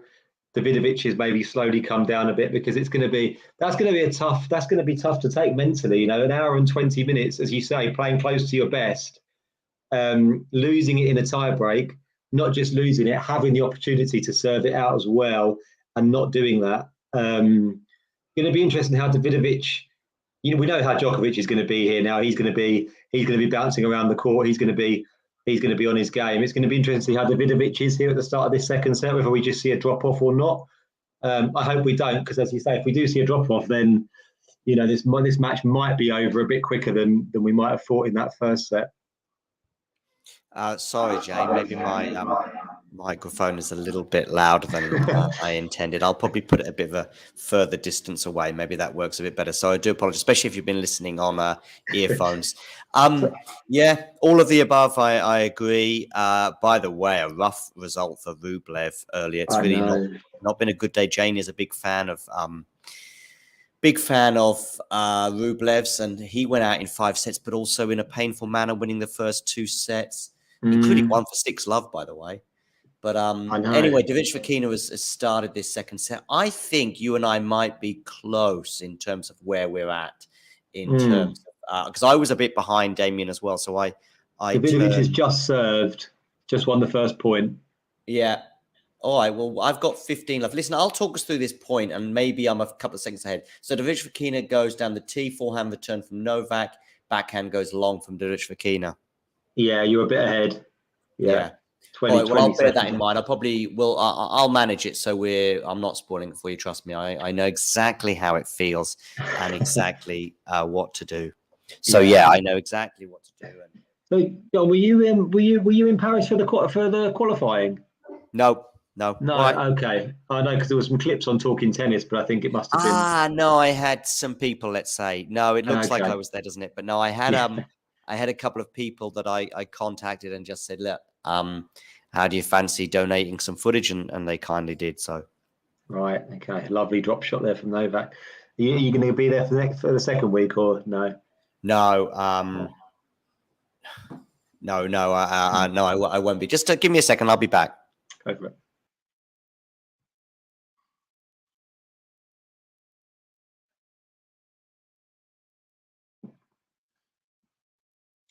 Lovely drop shot there from Novak. So Davidovich is immediately under a bit of pressure here on his serve. Novak hits the looping backhand. So much depth at the moment on the shots from Djokovic. Yeah, long forehand from Davidovich, and it's quite predictable, isn't it? 2 break points for Novak immediately at the start of this second set.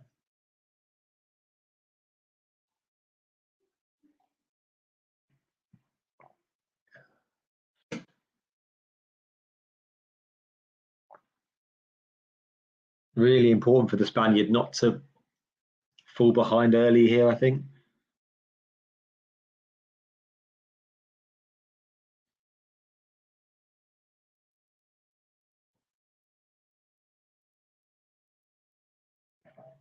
That's one save.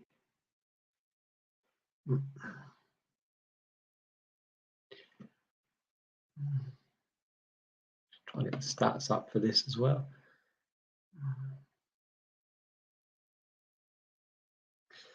By the way, the schedule gate or the scheduling fiasco continues, doesn't it, in this tournament as well?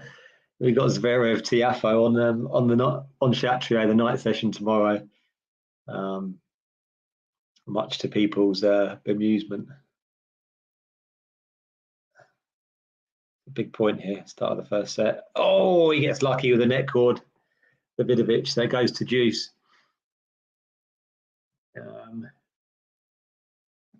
Yeah, I mean, it really seems like there could be something quite a simple solution to the scheduling problem. I mean, they could just either get women on the evening session. They could just play 2 women's matches, or they could play a women's match and a men's match. Maybe bring the start time forward slightly.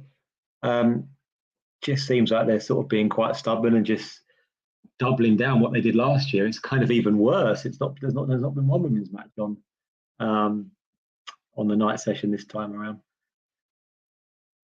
Maresme is going to get quite a bit of flack at the end of the tournament if that continues.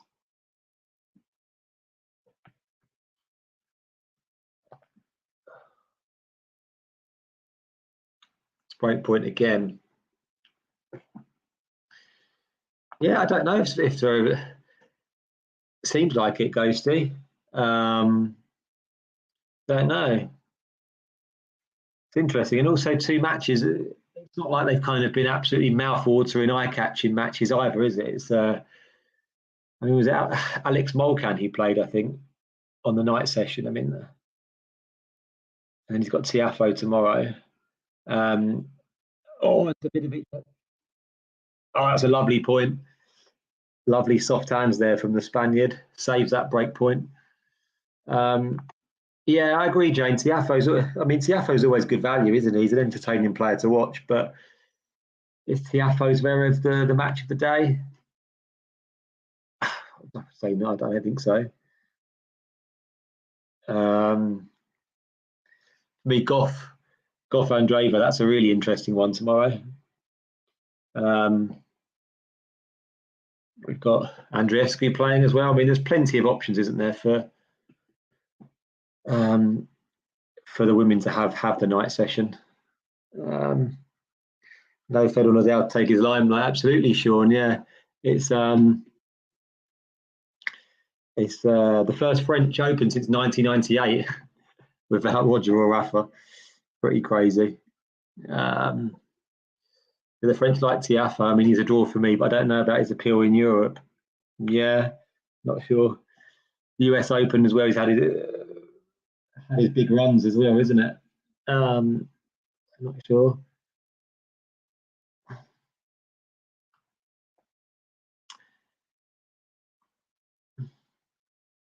Hey Jake, thanks for joining us.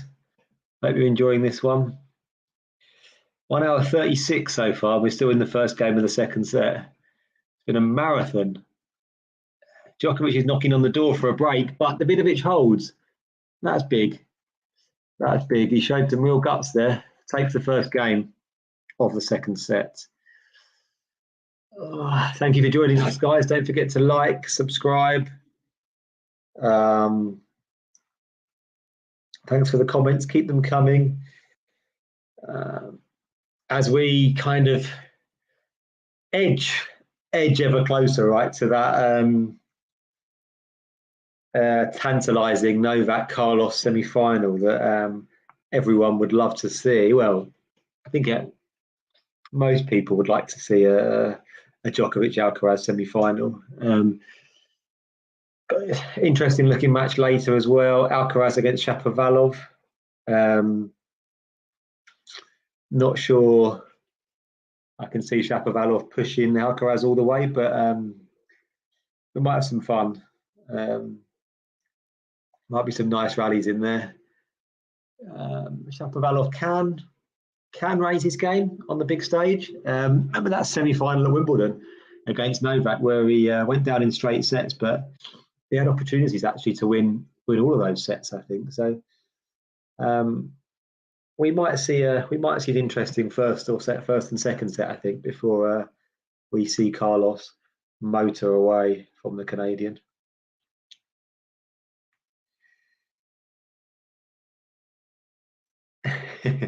Carlos is a good ticket anywhere on earth. I would watch that man play ping pong in a public park. Yeah, he's good value, Alcaraz, isn't he? I mean, no qualms about the sticking Alcaraz and Shapo on the night session today. That makes complete sense. And also when they put Monfils against Holger Rune as well. Originally that was scheduled for the night session. It made a lot of sense. By the way, guys, I'm a little bit. I've been out this morning. So I'm just sort of catching up on the results. Just wanted to.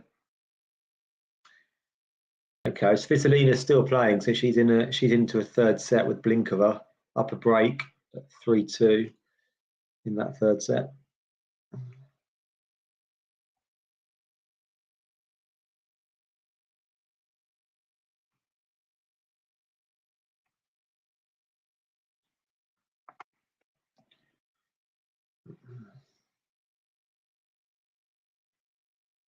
By the way, yeah, the Fritz stuff yesterday. What do people make of that? I saw it for the first time this morning, and oh, great shot there from Davidovich. I mean, I think he should have had a bit more. He should have had a bit more self-control, shouldn't he? I guess, but I still found it funny, just because you just so rarely see a player just kind of completely just lose control of their emotions like that with the crowd, right? It's injected a bit of spice right into the tournament. I think we're all going to be looking at the reaction to Fritz in his next round tomorrow when he plays Cerundolo.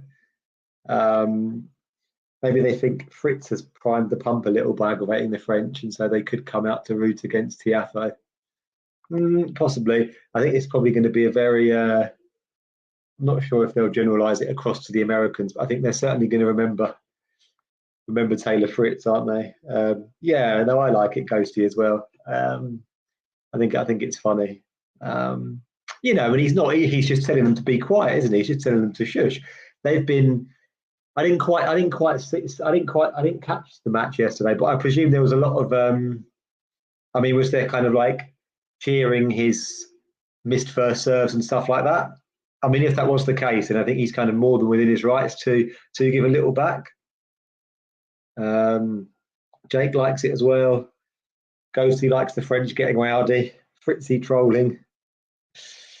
I didn't think Taylor Fritz had it in him, really, that level of sort of troll. Nadal used to shush the French crowd too. It was just more subtle. Really, Jane? So he was, well, was that the days where kind of he, there was the Rafa fatigue, wasn't there, at Roland Garros, which I think has certainly kind of that's changed again over the last few years, I would say. Yeah, Sean, agree. Shushing them is probably the sweetest revenge after winning. Very similar, isn't it, to Medvedev's reaction at the US Open a few years ago, when he credited the crowd for giving him the energy to win when they were booing him. Maybe Fritz might use it to his advantage again in the next round.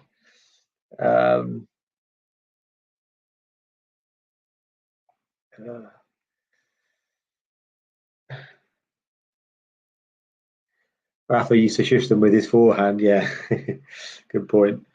We've got a break point here for Davidovich, actually. This is a bit out of the blue. Just see this point. It's a second serve as well. John's probably already seen it. Maybe some of you guys have as well. We've got a break point for Davidovich. Second serve for Novak to come.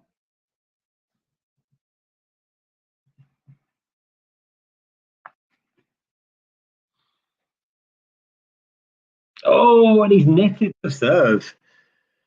So another double fault from Novak brings up a break for Davidovich. Didn't see this coming, John. Oh, I can't hear you. Yes, I was on mute. I thought I'd just wait until you saw it because you're a few seconds behind. But yeah, a double fault from Novak, which has been a bit of a theme. The moment when Davidovich Fokina broke to then ultimately serve for the set was basically because there were 3 double faults from Novak. Yeah, it seems like there's like 3 or 4 different levels. It seems like wherever Damien is, he's like so far into the future. He knows exactly what the consequences of AI is. I'm behind him, but at least I'm kind of, I'm mid-table at least. You've got you are probably sort of fighting relegation. Meanwhile, Ghosty and the other people in North America, well, they still haven't heard about the dinosaur extinction. That's how far they are. So. And by the way, the Beatles have split up and the Big Bang happened. So, Big Bang. Ghosty's watching Rene Lacoste out there on the Philippe Chatrier. Yeah, Susan Longland. So, Susan Longland's controversial style is certainly upsetting a few of the locals, but we do know that she does pick and choose when she plays and how she plays, which, by the way, has been a bit of a theme because also regarding the, I know there's a lot of complaints and understandable complaints about the lack of women playing in this night session. But there's a couple of nuances that I would like to add. One is that Iga Swiatek has admitted that she's partly responsible because she has been asked and she has said, I don't want to play at night. I believe that that's the same thing for Caroline Garcia, who was involved in 2 really good matches, both of which I think would have been very much appreciated in the night session. But I understand, I don't know, but she also turned it down. So I think the broader issue is not about whether that's whether there's some sort of prejudice involved here. I think the broader issue is players should not be allowed to dictate when they can play a tennis match. It should be, if we want a level playing field, and that's what I would seek, it should be even. I understand that perhaps the TV people want to have, Novak or Rafa if he's there, or Carlos or Iga, by the way, or obviously French people on at night. They can have them balanced over the course of the sort of 10 days where this night session exists. People, by the way, may well be complaining that I keep putting Damien on for the night session on Talking Tennis too. I'm waiting for that uproar to occur, but maybe that's next on everyone's agenda. Davidovich Fokina, by the way, is got game points here, so I'm actually not gonna spoil it too much, and I'll make sure I don't do that for you, Jamie, or for some of our audience. But yeah, I think there's a broader issue here, and I think the other broader issue as well is there's a lot of these people on social media that are complaining about it within the media, and they are getting paid by some of the companies that are responsible for these night matches. The TV organizations and the broadcasters have a huge say in who goes on at night, and they did so last year. And these media people called out Mauresmo, called out the French Open, but of course they didn't call out the broadcaster that they work for. Think about that. Davidovich Fokina's got a game point here, and hopefully I'm saying that in just about the right time. So it's his advantage. So yeah, that's a broader point. What else? I actually also think that the tennis, maybe it's just my life and my lifestyle and things that are going on. Sometimes we need to be careful of that trap. But last year, actually, the night session felt a bit more special. But this year, possibly because of the quality of the matches, I think everyone's tuning in at 6, 7 o'clock to tune into, Yannick Sinner in that epic match he had yesterday with Altmaier. Maybe Gael Monfils got a lot of attention the other night, but I think a lot of these sort of matches that are on at 5, 6, 7 o'clock are actually garnering a lot of interest too. So you know what? The best ticket in town for the audience is not necessarily the night session. A lot of people want to be, okay, the weather's been pretty good this week, but last year it was pretty chilly. People were missing their metros. People the year before as well, because of COVID, were being kicked out the stadium. I'm not so sure that this night session is the golden ticket that is being made out for tennis players. So, I just think there's a lot of different things to discuss here. And in fact, the elite women are being asked, and the elite women are saying, no, I don't want to play that session. There's one elite man that probably does like to play that session, Novak Djokovic. I think the rest probably don't. But comes back to my initial point, the organizers should not be bowing to player power. There we go. That's my thought on it. Yeah, absolutely. It's not a level playing field then, is it? It's the same as when Roger always used to get the night sessions in Australia, didn't he? Yeah, and Novak too. I think they're all as guilty of it as each other. And by the way, I have seen certain things. We've got a break point at the moment for Novak, and he's in the middle of a rally. But as I say, I'll make sure that I don't conclude it. Yeah, rally's underway. Pardon? The rally's underway here as well. Good. Talk us through it. Okay, backhand to backhand slice from Novak, backhand from Davidovich, forehand from Novak. Quite a neutral sort of rally at the moment. Deep backhand from Davidovich, deep from Djokovic, and Davidovich goes long with the backhand. So it's a break back immediately again. And that's 3 times that Davidovich Fokina has broken Novak, and 3 times in the next game, Novak has broken back. By the way, Novak is sort of punching his leg stroke knee. I don't think it's anything serious, but it did remind me of the time when he was in, and he's also sort of done some leg exercises to sort of stretch that sort of front, just above the knee. I'm not quite sure what that muscle is. He's actually whacking his racket against it. It's not the hamstring, because the hamstring is the opposite side. It's like the front part, which I guess is just the thigh itself.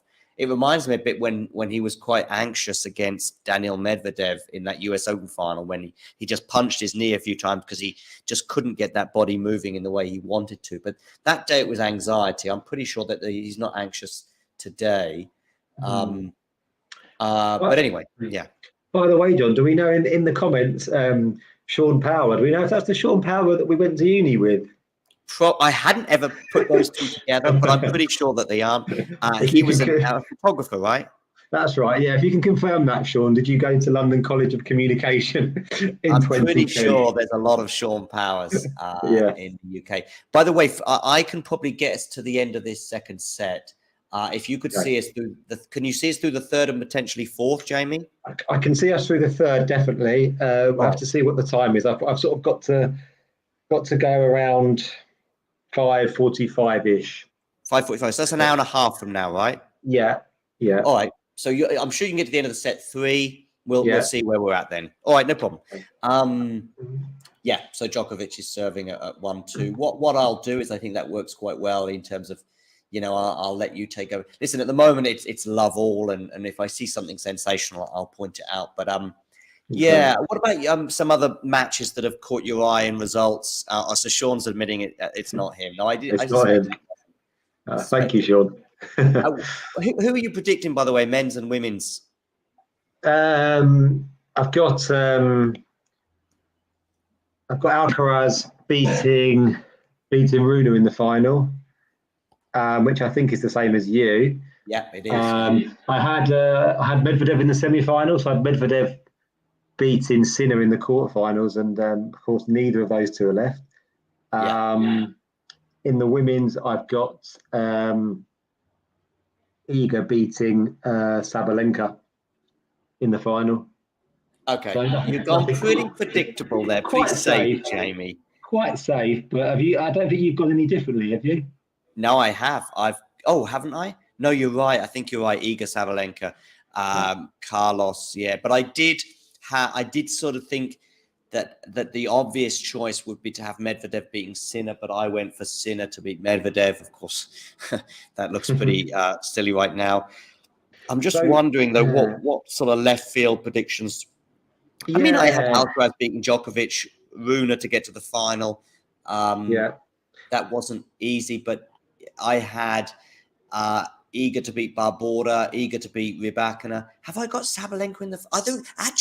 I didn't do a women's prediction. Didn't do one, but all I did say is that Iga would win the tournament. But what I mean is I didn't do a match by match prediction that I normally do. Okay. I think I've still got Casper Ruud making the quarterfinals against Rune. Yeah, which I guess he's I mean, now it's looking good, but only because of all the departures. I mean, I highlighted on the show last night that I listed the sort of, I think, 16 players that could potentially make the final, and 2 of them are Holger Rune and Casper Ruud, and the rest would be a big surprise at the beginning of the tournament. And I think, to be honest with you, Casper Ruud would be I would say, arguably this year, him making the final would be a bigger surprise than last year in terms of where his tennis has been at this year. Yeah, absolutely. Yeah.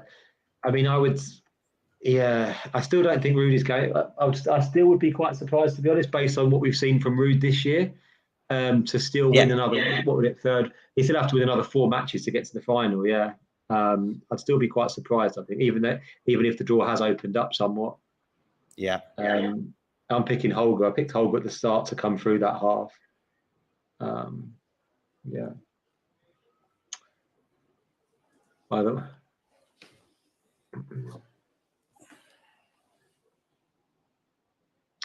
We got Fognini up a break in the second set as well against Offner. He's up a set and a break, right? It's 1 set all. Up a break in the third set. Ghosty's having a go at us for our predictable predictions. Yeah.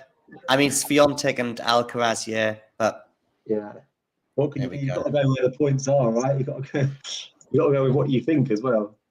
Yeah. I think really the real tricky and admirable predictions and ones that we need to don our cap to are the ones where you go, you know what, I can see Davidovich Fokina beating Djokovic en route to the semis, or I can see, Sebot Wilt maybe getting to the quarters, or Karatsev having a run, or whatever. I think, we can all argue about Novak or Carlos, and we can all probably argue about Holger or Daniil, for example, or Yannick, and probably put across our case and be right or wrong. So actually winning the tournament is probably a little bit easier and less insightful to say it is to say, I think, look out for Sebot Wilt, because if he beats Medvedev, he could get to the quarters. That's the kind of comment I think we need to go, that's an interesting one. Or the most likely person to beat Carlos in Rome is Marushan, or something, that kind of comment. You're not saying that Marushan is going to win the tournament. You're not saying that Carlos isn't. By the way, it's also, there's one final point on making these kind of predictions, is that actually they're if you go for the huge underdog in a match and you say, listen, he's got a chance of upsetting Medvedev today, for example, like Wilt. If it's 5 sets, then you're kind of right. Even if he loses in 5, even if he loses in 4, people still go, well, you did say he'd cause him trouble. You go, yeah. If he wins, you're also great. If Medvedev wins that in straight sets, you're also fine, because nobody really, people pick you out for saying you predicted Sebot Wilt to win the tournament, or to win, or even just saying, Sinner to get to the semis as I did, and he goes out in the second round. Those are the ones you get called out for. You don't, if you say in footballing terms, you say, I can see a cup upset today, nobody really remembers when it doesn't happen, but they do remember when it does. It's a very low risk sort of policy of predicting, isn't it? Yeah. So there's a lot of things at play. By the way, Davidovich Fokina in huge trouble here at Love 40. Double faulted there as well. Love 40. He's puffed out his cheeks. He's looking a bit a bit disconsolate. I'm just remaining silent during some of these crucial points. Unsaved. Yeah. Disappointed there, Novak, not returning that. Yeah. Yeah.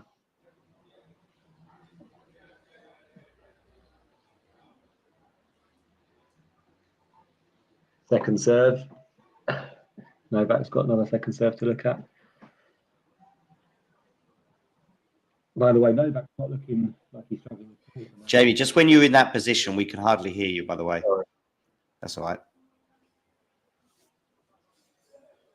Oh, he's coming into the net now. Oh, yeah, Novak breaks. Yeah. Lovely approach, wasn't it? Yeah. 3-2. I mean, he was just very much in charge at that point from the first moment. And to be fair, it was a couple of good shots from Alejandro that kept him in it. Could this be the moment where he just starts to pull away? Yeah. Potentially. By the way, Donny, do you know what days you're in Wimbledon yet? Say again? You know what days you're at Wimbledon? I probably will go for the first week. I haven't decided yet. I haven't booked anything or thought about it too much. But Jamie, what I'm hoping to do is set up a base with a camera every day for the first week. Okay. And be by that tube station, for example, at sort of 9, 10, 11 o'clock each morning. And so be there, maybe not for the whole tournament, but certainly say for the first week, and potentially, hopefully go live on the street somewhere, on that street between, but it's all about practicalities. It's all about getting a camera, either hiring or buying, maybe a person as well, and of course I'm happy to, I'm actually reaching out to companies right now to pay them as well. Nick, by the way, Ghost is asking. No, Nick lives in Stoke, although I think he's getting a hotel in London for a few days during Wimbledon. But so just by the way, looking at the last 20 points won, Novak has won 14 of them. So that's if I find a reasonable price, I will get a camera person to film for like a week and do like a 30 to 60 minute show every morning of a kind of a Wimbledon preview, but live on the street. And if I see Pam Shriver or John Wertheim or Jamie Dubon walk past, I will say, hey, and doorstep them, and say, do you want to come on talking tennis for 2 minutes, Speak to you soon, Ghosty. He's just departing us for a few seconds. Djokovic getting a bit lucky here with a net cord. And he does a Christian cross on his chest and points to the sky, just to indicate whose side God is on regarding this match. Anyway, so that's the plan. That's the ambitious plan. We'll see whether this materializes, to what extent. If I don't manage to get a camera person who can live stream it to YouTube, if you like, in other words, if I don't find someone who's not charging me thousands, which is what I have been quoted so far, then that's what I'll do. Alternatively, I might, like I say, hire or even buy a camera of my own and try and do it, but it's just a huge stress. I think legally I'm okay to do it. I think I need to I would love to find out if I can go to the park and do it. I've been told it's a public park, so it might be possible, but equally it might not be. Yeah, I'm. Well, sounds good. I'm going to be there on Monday and Friday. Definitely the first week. The first day I'll be there. Okay, well, listen, fingers crossed I'll be there one or both. But you've got ground pass, have you, for both? But I'm gonna queue for the first for Monday and Friday, and Cool. then I've got centre court tickets for the second Wednesday. Okay, nice. So that'd be men's quarterfinals probably. Men's quarters, yeah, should be So good. could be Liam Brody against Dan Evans. Could be, yeah. Could be Barry Cowan against Liam Brody. Yeah. So yeah. So if you know anyone who's a camera person or studying film, I'm reaching out sort of at the lower end of the market. I've actually contacted a couple of posted in a couple of Facebook groups. I've contacted a couple of universities to just see if there's, a student who can do it for a slightly more modest price. That would, if I have someone else doing that, it just takes some of the, because if I'm doing both roles, if you like, it just adds to the stress of it all. Mm-hmm. You could do stuff on your phone though, couldn't you? Or is it just not as? The problem is on the phone is I don't know what kind of. I think just the phone won't be enough. You need to connect to the to live stream. You need to be connected to the internet somehow. And of course, you're on the street. You're not in the mountains, so it's a little bit easier. But I don't really know how good my connection will be. I can connect, I think, to StreamYard and click on a button, which will then post live, of course, to various different places. By the way, maybe I can practice. Maybe I can practice. Oh, sorry, go on. Just another double fault. Sorry. So it's break point for Davidovich. You might have seen it. Yeah, talk us through these sort of moments. Okay. Yeah. A lot of bounces from Novak. First serve in, Davidovich returns with the forehand. Forehand from Novak cross court. Forehand cross court Davidovich. Neutral rally again at the moment. Seems like the wind's kind of picked up a bit out there. Deep from Davidovich on the backhand. No, he hasn't gone long. He's keeping good length. Novak nets a forehand, and it's another break. There we go. Wow. Yeah. Do you see how I kept looking in this direction, Jamie, knowing, and you're talking about a point that's already finished for me, but I stayed like this as though I was still in the moment with you. Nice. Yeah. Good. Poker face. I like it. Yeah. Well, I sort of turned the face away. It's just so having all of these having the technology and then sort of being wary and thinking, should I go on Twitter? Is it going to spoil something? Should I go on?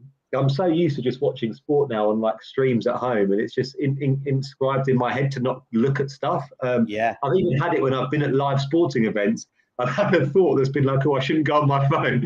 I've had the same. I've been there at the tennis at Flushing Meadow, and I'm thinking, oh, I wonder if I'm a bit behind Twitter. Well, you'll probably be behind Damien still. Yeah.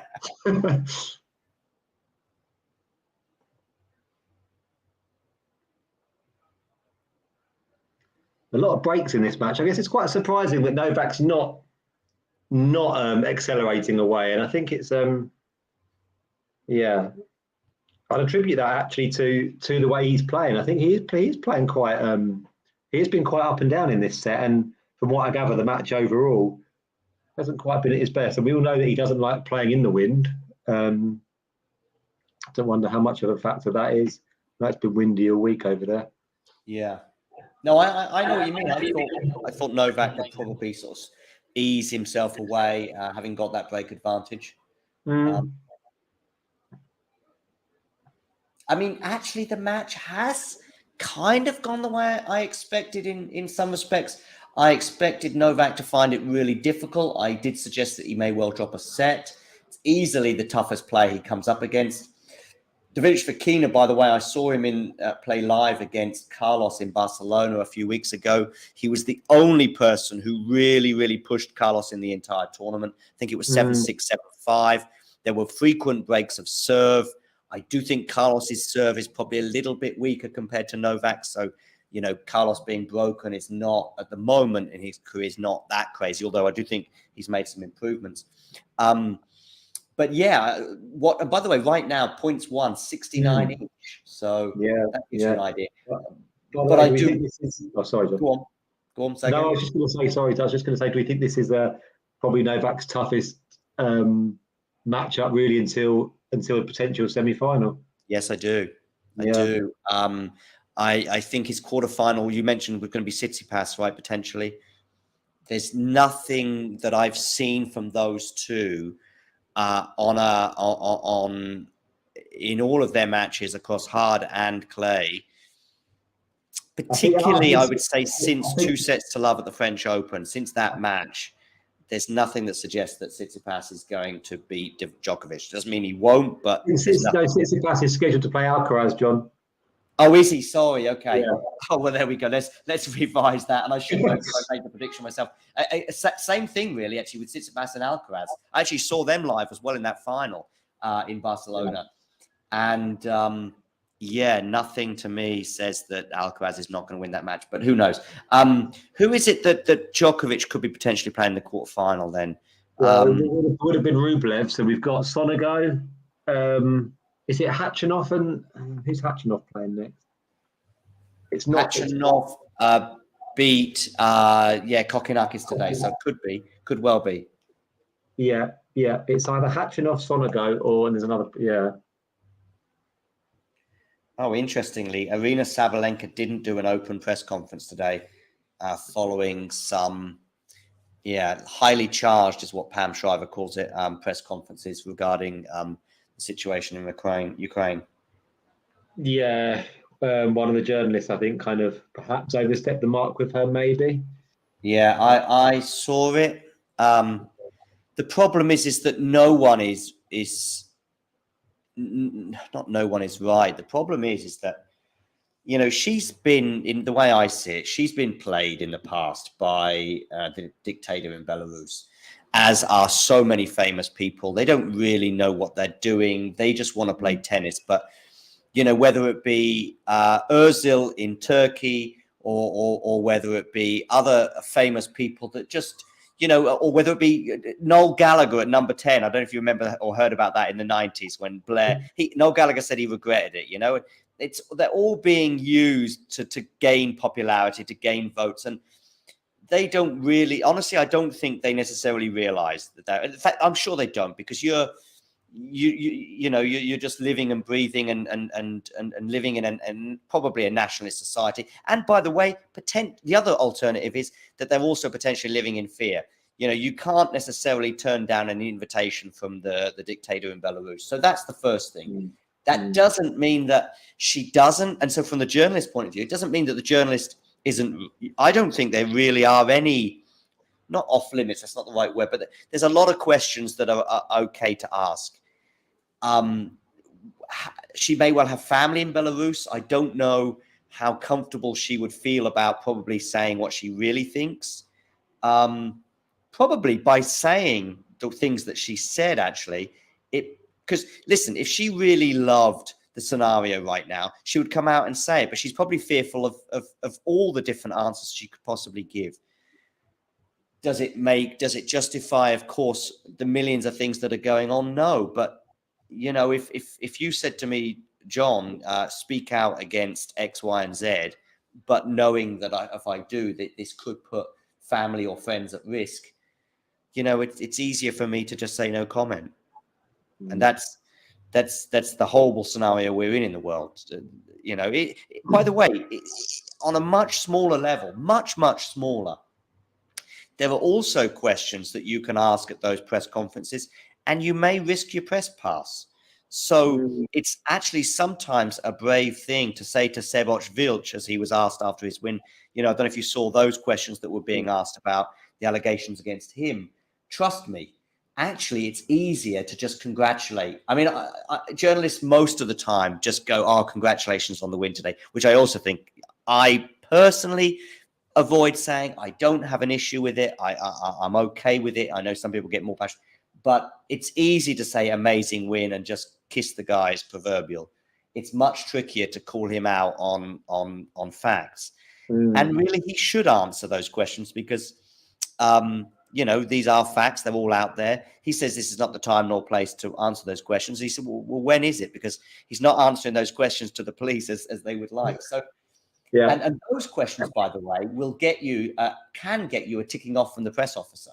They can get you we'll take your press pass away. So, and also it's a good opportunity, I guess, right, for like someone like say Botchwilch, who hasn't been really in the limelight, has he? You know, before. Certainly, this is kind of his biggest result by far, and it's a good opportunity for him to, I guess, you know, say, almost like give his side of the story and almost set the record straight from his point of view. So there is potentially some benefits to him as well for answering the question. yeah. So it was a bit strange, yeah, but I mean, I guess you can understand it as well. But just so you know, James, I'm just going to leave you for a little while.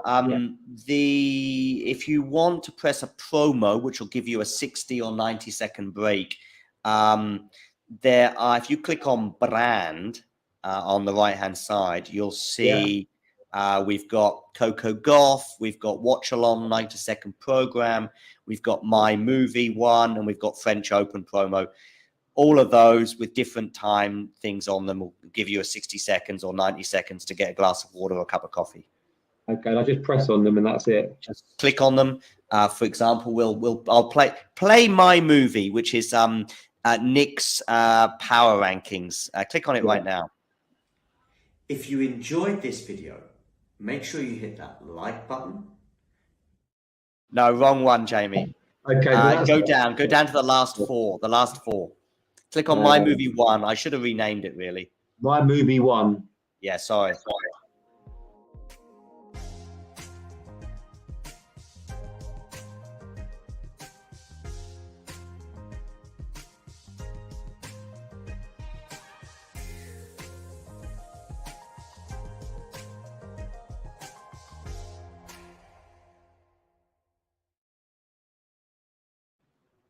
Cool.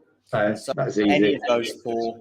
And if you need longer, by the way, for your break, you can always click on the word loop, which is right at the top. There's a thing there where you can check the box loop. I don't know if you see that. Yeah, I can see that, yeah. If you check that box, it'll put whatever video you play on a loop. So if you think you need 2 minutes, ideally at a changeover or the end of a set, then just press that. And I'm going to work my my way. I know you're here until the end of the third set. So if you can just sort of see us through to the end of the third set, that would be amazing.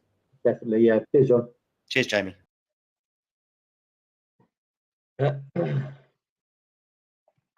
Okay, so Davidovich in a little bit of trouble again on his serve at love 30. I would say the quality is not, from what I saw of the first set and having watched all of the second set, I would say the quality of the match is not quite where it was in the first set. The quality seems to have nosedived a little bit. With like quite a few breaks and quite a lot of errors. Neither player really playing close to their best at the moment.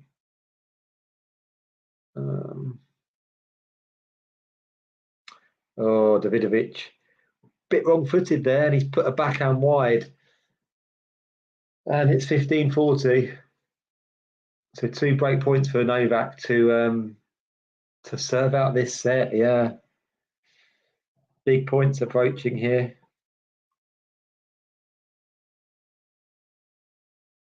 Be really tough to see Davidovich coming back from 2 sets down.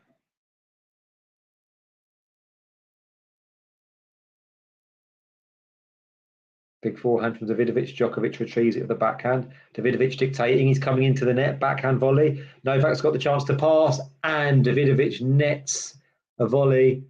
And Novak does break. Not the first time that he's broken in this set. Not the second time he's broken in this set. But will it be the decisive break? He's 5-4 up now. Going to grab some water.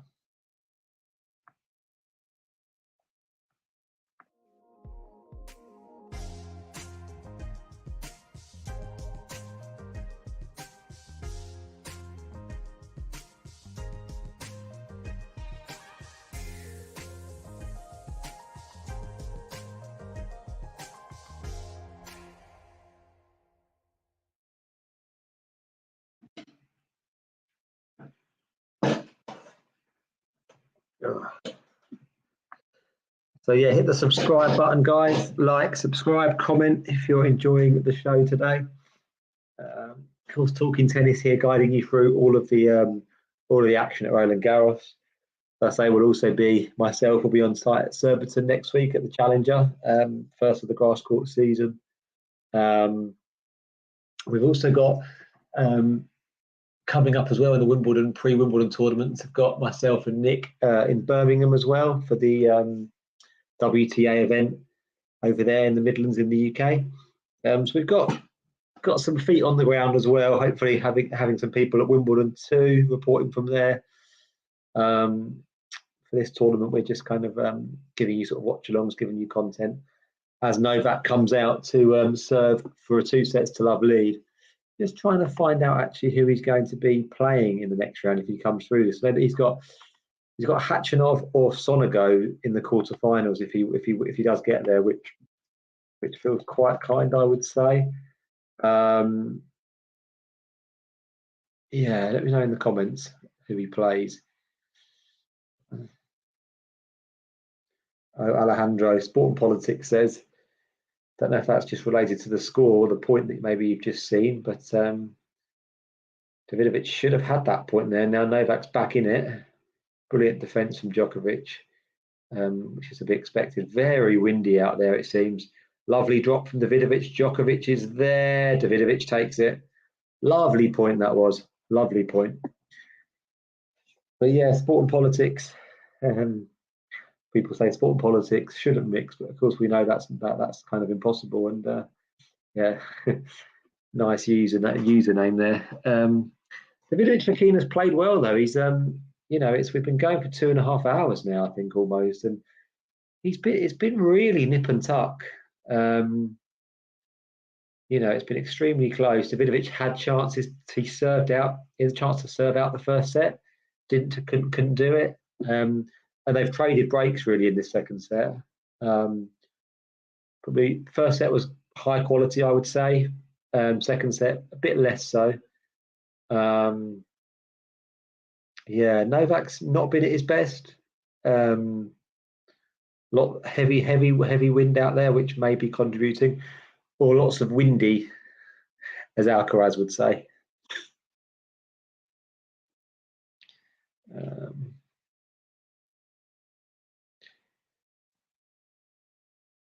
I think he's hit about 6 or 7 doubles today as well, Djokovic. A bit of a neutral rally at the moment. Both players almost kind of not quite moonballing, but just hitting a lot of loopy defensive shots at each other, or neutral shots. Oh, and Djokovic frames a forehand there. I think it's ended up in the crowd somewhere. Clay is blowing everywhere, by the way. Absolutely everywhere. So it's love 30. Davidovich has got more than a sniff here at the Djokovic serve. Are we going to see Novak go into lockdown mode? Probably. But if Davidovich can just kind of keep the ball in play here, he might have a chance. As I say, Novak is not quite at his best at the moment. He's not looking hugely secure on serve. We've got another second serve incoming. As I say, he's hit a fair number of double faults today. Is there another one coming?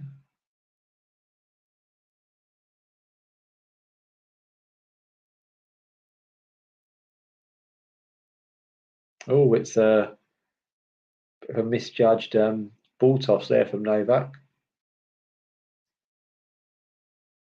The pressure continues to build. Second serve goes in to the Davidovich forehand. Backhand from Djokovic. Backhand Davidovich. Backhand to backhand at the moment. Forehand from Novak goes deep. Pretty neutral rally. 4 backhand drop shot from Davidovich. Novak's up to the net, pushes it. And then Davidovich comes up with an extremely good pass. Wow. Novak looked like he had everything covered there really at the net, but Davidovich hit a backhand pass down the line. Superbly executed there.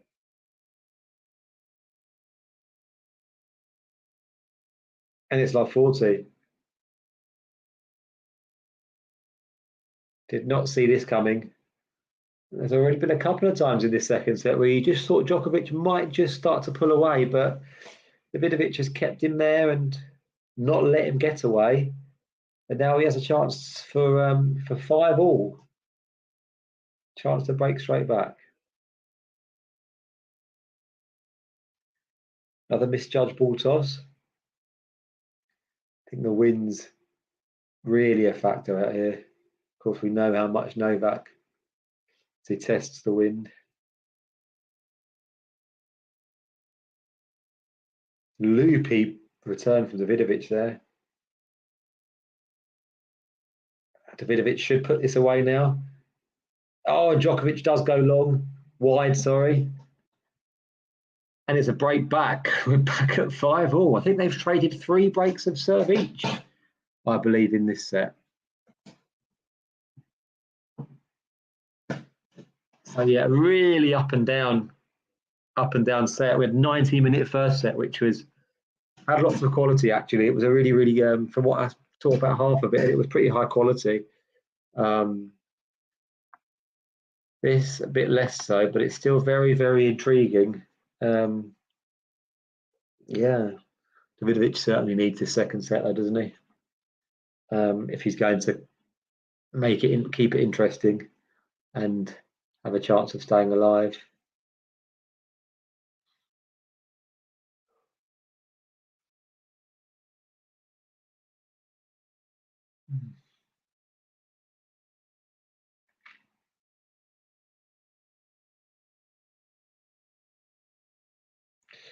Novak's on the oh, that was a surprise. Wow, Novak in total control of the point. Davidovich looped up a backhand, which I think was going wide, but Novak tried to take it early on the volley and completely miscued it. I'm just having a look at the replay here. It may or may not have been dropping in, but it was very, very close. I believe it may have been going wide still. Novak did not have to take it that early anyway. Good serve from Davidovich. Novak stays in the point though. Backhand to backhand now. Deep backhand from Davidovich. Forehand to forehand. Davidovich starting to, and he's drop shot into the net. So it's 15-all.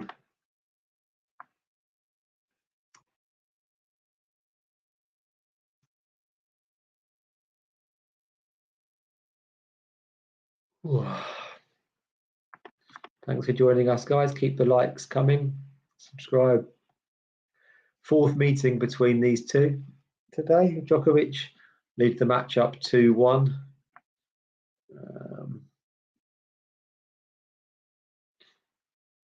Lovely backhand there from Davidovich. Djokovic can't return it.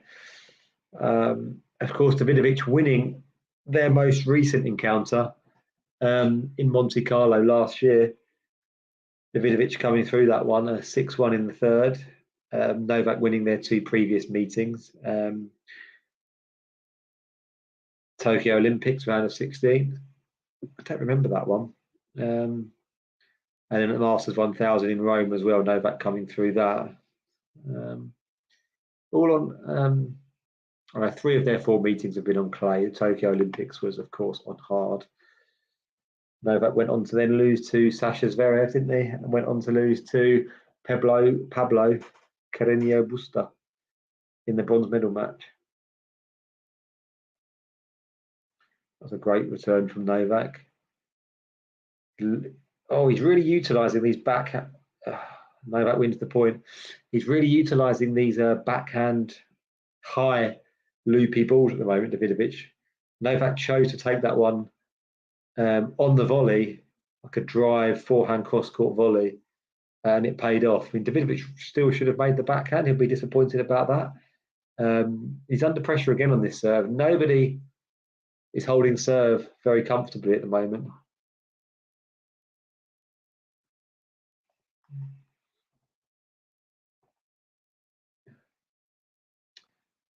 Oh, net cord. think it's gone in Novak's favour. Davidovich just coming over to have a look to see what's going on. Umpire comes down, confirms it was out. So Novak has, again, break point with another opportunity to serve it out. How much does Davidovich need a big first serve here? He really, really does. Where's he going to go? Out wide or up the tee? Goes up the tee, goes long.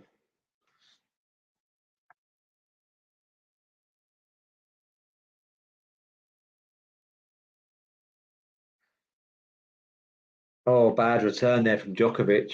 That was a surprise. So we're on juice.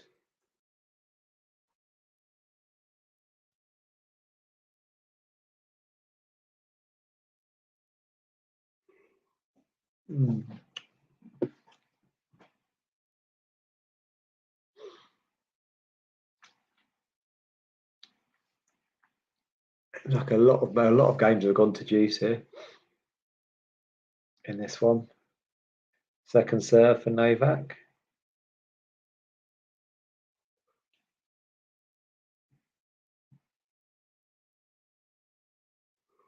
So forehand long from Novak on the second serve. Really surprising. Really surprising. A point for Davidovich to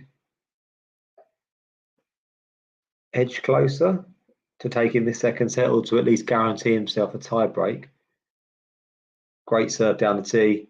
Gone for a drop shot though. Novak's there, should put it away. Doesn't. Davidovich is there, and Novak nets a backhand volley. Wow. Davidovich screams with delight. Another strange shot from Novak. And Davidovich edges in front. From 5-4 down in this set, he's 6-5 up. Giving himself a fighting chance. At least another tiebreak, as I say. It's really uncharacteristic. Novak seems to be kind of misjudging the flight of the ball at the moment. Again, I think the wind's a factor. But he's choosing to volley it when he doesn't need to. He seems to be snatching at his volleys at the moment. He's mistiming the ball. He's framed one or two. His forehand's been going long. Quite an error-strewn performance, really, from Novak in this second set. Just checking the scores around the grounds. Fonini and Offner won the third set 7-5, so he's 2-1 up against the Italian. But Fonini is looks like he's 2 breaks up actually in the fourth set. So we might be heading to another fifth set decider there. So many 5-setters at this tournament. I believe it was the record, the Open era record for 5-setters in the first round in the men's. We're probably on course to break the overall record for 5-setters, because there's still been a fair few since the first round. So Djokovic serving to stay in the set now at 5-6, has been broken at least 3 times, I think, in this set. So hasn't been secure on serve at all. Is he going to go into lockdown now when he needs it most?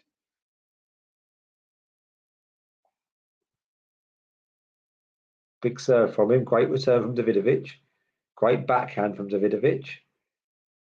Defensive shot from Novak. Drop shot from Novak into the net from Novak.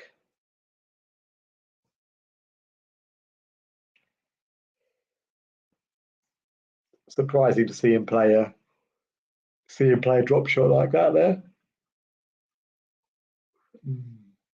Davidovich's team punching the air.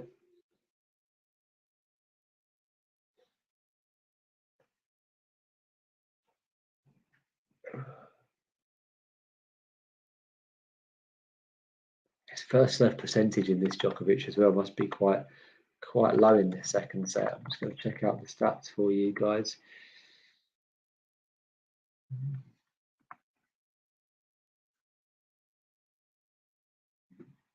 backhand to backhand at the moment. Backhand down the line from Novak, forehand down the line Davidovich. Backhand Davidovich, forehand Novak, forehand to forehand. Davidovich trying to turn it on a little bit, the power. Novak staying in the point, forces the error from Davidovich. Good defense there from the Serb.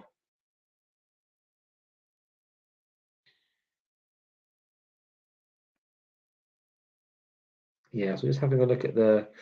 Okay, so the first serve percentage overall from Novak is 65%. I would like to see what it's like for the second set. It does seem to have come down a fair bit. And by the way, we were 82 points one each. That's how close this has been. 82 points all. Of course, Novak won the more important points in the tie break in the first set. We may be on our way to a second set tie break here. Awfully long match so far.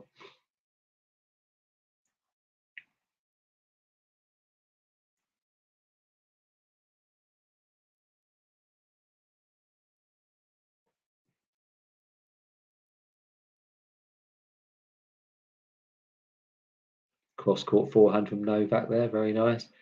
Davidovich stays in the point well. Novak on the offensive here. Gets a net cord, lucky there, Davidovich. Davidovich trying to turn the tide. Big backhand from Davidovich. Wins the point. 15-30. He's 2 points away from the second set as it just comes up.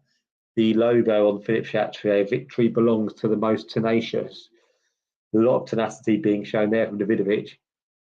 13th backhand winner compared to just 4 from Novak today. Okay, so the backhand of Davidovich has been a weapon today.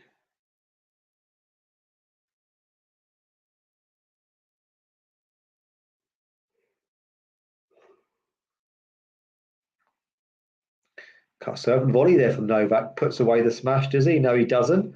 Puts away the next shot after that, though. Good retrieving from Davidovich, but it's not enough. Djokovic was serving volleying there, mixing it up. Pays off. 30 all.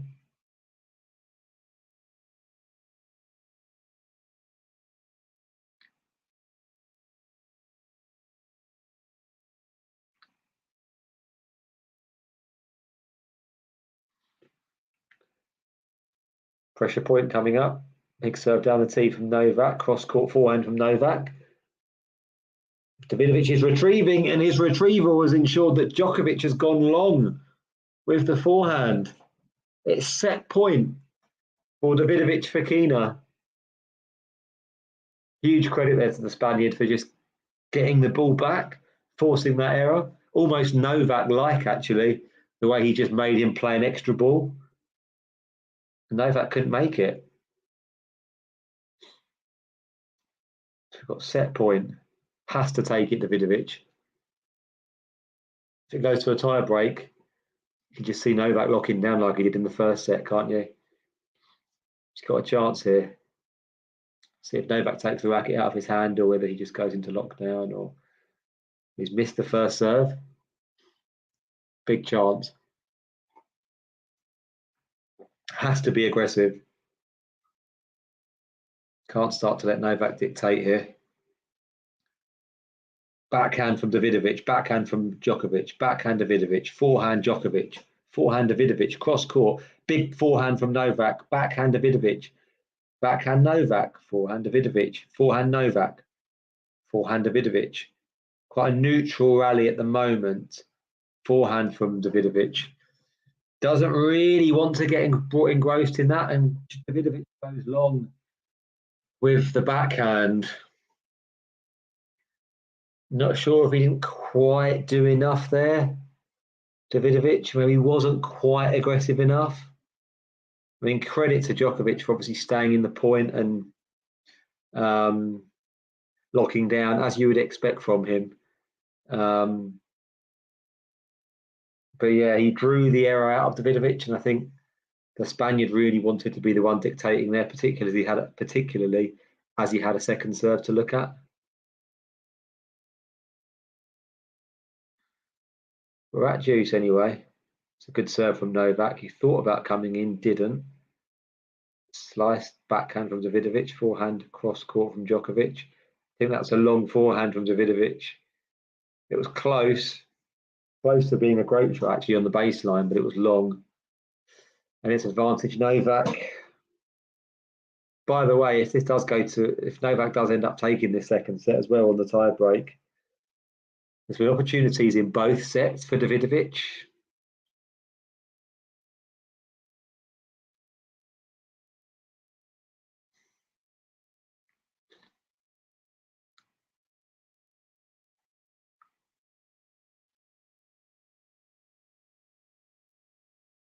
Yeah, big serve +1 from Novak, gets to the tie break.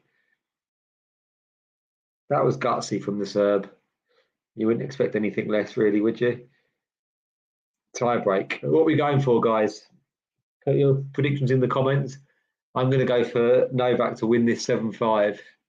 7-4 in the first set. I think it might be a little bit closer. I'm going to go 7-5. Really, it really has been nip and tuck between these two in this set. Multiple breaks. But it's just impossible to back against Djokovic, isn't it, in a tie break? Davidovich needs this as well. Absolutely needs it. Gets the first point at least. Wind assisted point that looked like.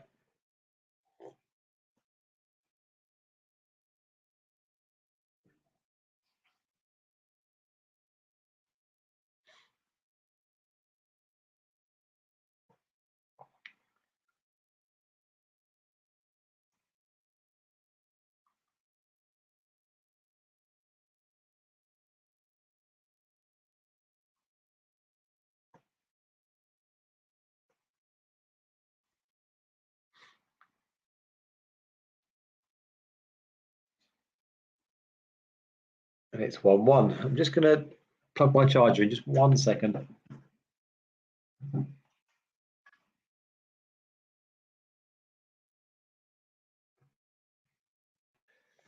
So both points in the tie break go with serve.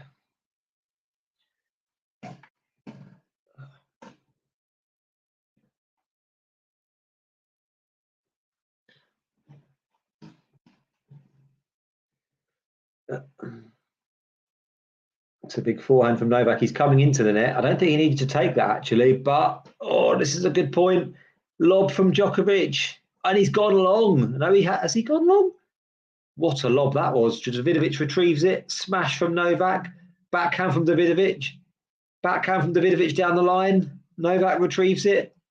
And now we're back to neutral. What a point this has been. Down the line, backhand from Novak. Oh, it's an amazing point. It really is. Oh, Davidovich goes wide with the backhand. Wow. Wow, wow, wow. Punches the air, Novak. What a point. What a retrieval that was. The lob from Djokovic was insane. Right on the baseline. I thought it was out.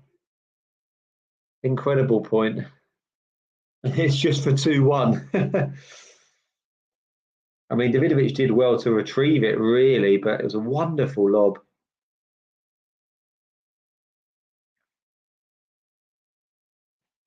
Classic escape act from Novak again. Is that the point that turns the tide in his favour in this tie break? Might well be. Yeah. Straight into the net. Dumps the backhand into the net, Davidovich. Djokovic gets the mini break. It's 3-1.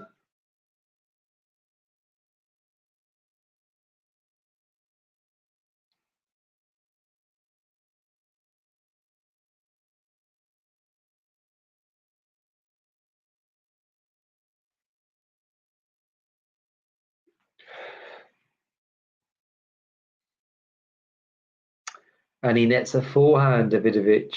So it's 4-1. Wow. You could just see the psychology of that point, the point at 2-1, which the point at 1-1, which Novak won to go 2-1. Davidovich was still reeling from that, I think. Two quite uncharacteristic, really unforced errors into the net. Means that Djokovic Novak's up 2 mini breaks at 4-1. Is that the moment that the match really, really turns towards Novak? It's going to take something special now from the Spaniard. Oh, that's the first special shot that was needed. Wonderful forehand down the line to get one of the mini breaks back. It's 4-2. Yep, hit the like button, everyone. Hit the subscribe button.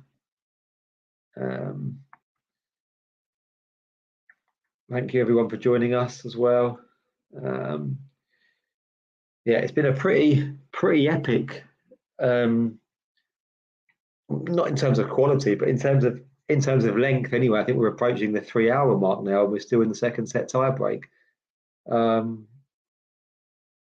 yeah, very intriguing. You really do feel as though the match rests here. If Novak takes it, then I don't think there's any way back for Davidovich, despite how competitive he has been today. 2 hour 42 we're on.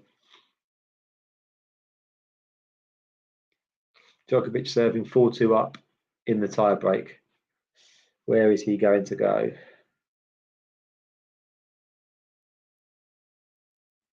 Gone out wide. Davidovich reads it, puts it back.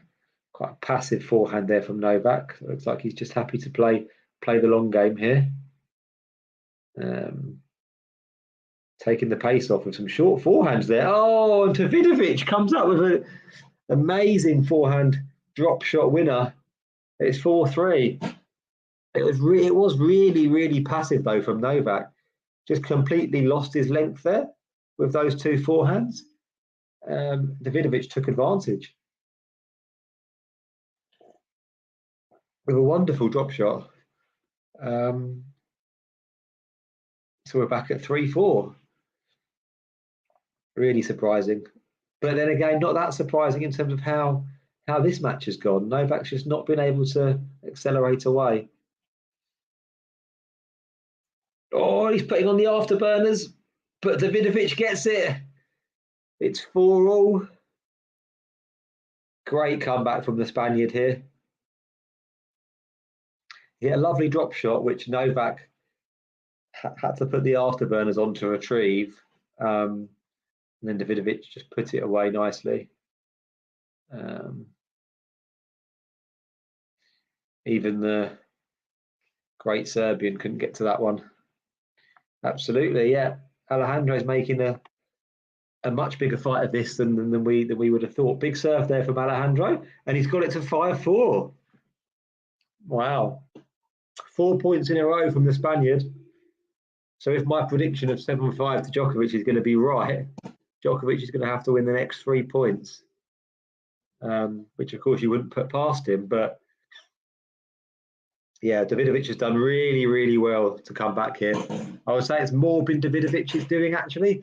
Novak did play one sloppy point, but Davidovich has been really proactive, really aggressive. And now the pressure's on Novak at 4-5.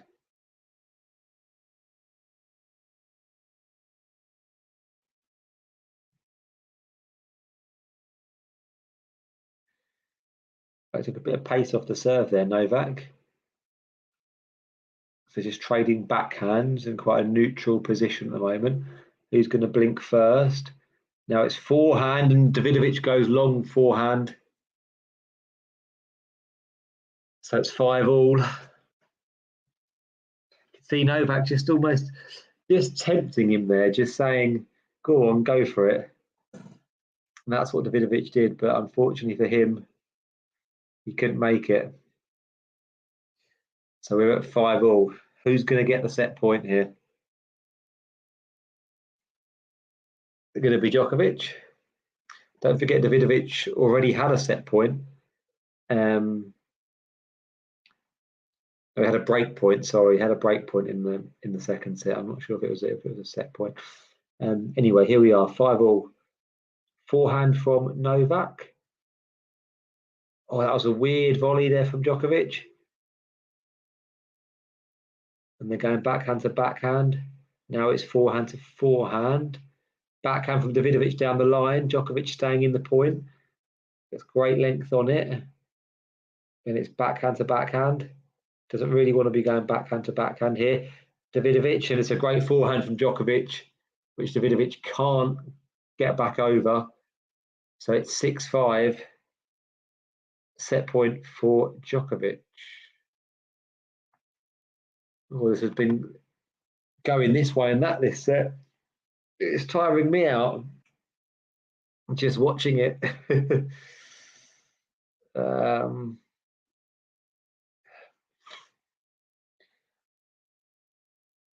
Pressure on the Spaniard here. Needs this point, he really does.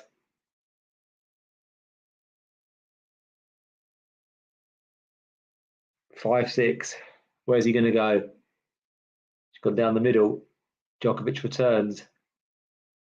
Forehand to Davidovic's backhand. That was close. I think that was out. And Djokovic screams in delight, punches the air, takes the second set.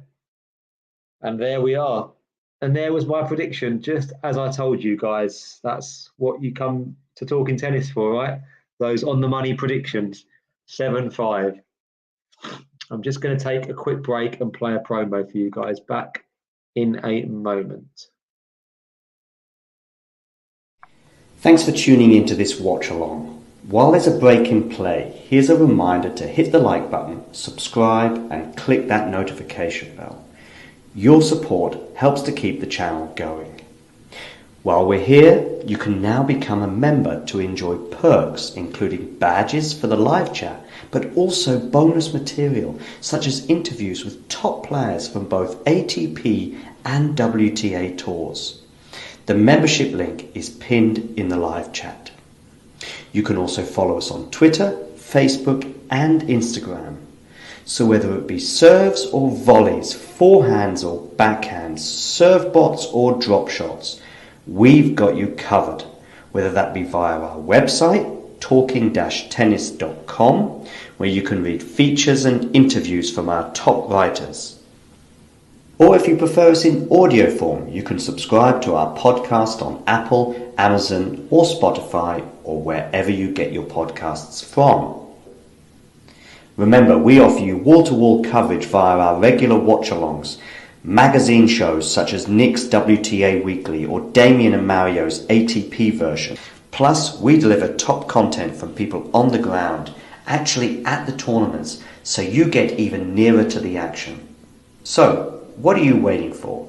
Hit that subscribe button so you don't miss out on all things tennis.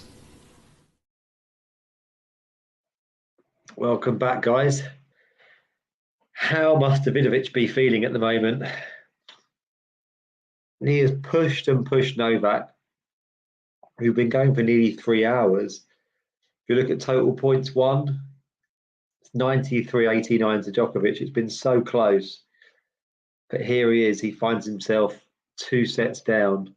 How can he psychologically push himself and recover after this? It's going to be a big, big, big ask. Yeah. And I think Novak's called for a medical timeout. One moment. Wow. So Novak getting a fair bit of stick from the crowd here. They're booing him and whistling him, and he's giving the sarcastic applause back, sticking the thumbs up. Djokovic is not pleased by the crowd's reaction. But he's taking a medical timeout here, and I mean he hasn't quite looked right today. But yeah, hard to know exactly what's going on. He's getting his leg rubbed at the moment. I guess the crowd are probably thinking, he's just won the second set, he's 2 sets up and he's having a medical timeout. But yeah, I mean, it's hard really to kind of argue too much with someone getting a medical timeout, is it? I mean, if it's kind of, you can't really, if you're Novak now, if he was 2 sets down and he was getting a medical timeout, I'm sure the reaction from the crowd would probably be the same. They'd probably be thinking, oh, you're getting this medical timeout. You always do this when you're losing potentially. Might be what they're thinking. And now, yeah, you can understand Novak's frustrations with them as well. But yeah, it's been a controversial couple of days, isn't it? What with Taylor Fritz as well. Yeah, the players in the crowd have been interacting a fair bit.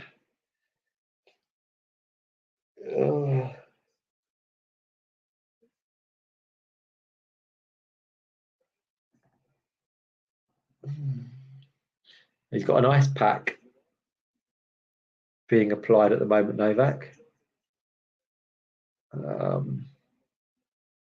Goran looking a bit concerned.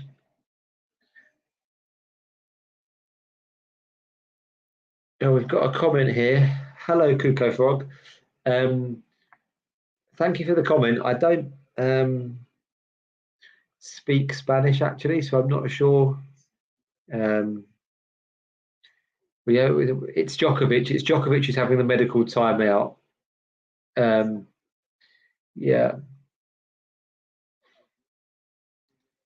Yeah, Djokovic is 2 sets up, but he's having a medical timeout. He has looked like something has been hindering him a little bit. It's hard to know why, Kuko Frog. I'm not sure exactly why. He was having his leg rubbed down. He was having a bit of ice applied to him. He's not looked very comfortable today physically. He's looked like he's kind of a little bit. He's looked like he's been struggling a bit out there. But I don't know whether there's an actual injury or whether it's just a bit of loss of conditioning. I'm not sure. I don't know, but it's an interesting one. The crowd were not happy. The crowd were booing him and whistling him. And Novak wasn't happy with the crowd's reaction. So it's got a bit heated out there, to say the least. Novak coming out to serve now with a 2 sets lead. So it'll be interesting to see how this injury plays out for him.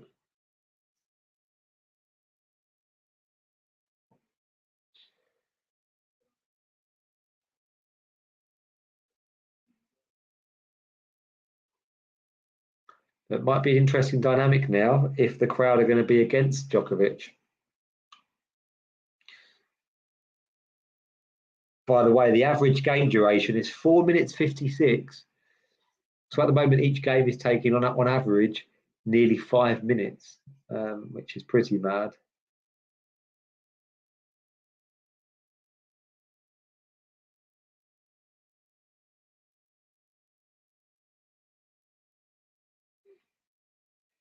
As they cut to Amelie Mauresmo, looking pretty relaxed.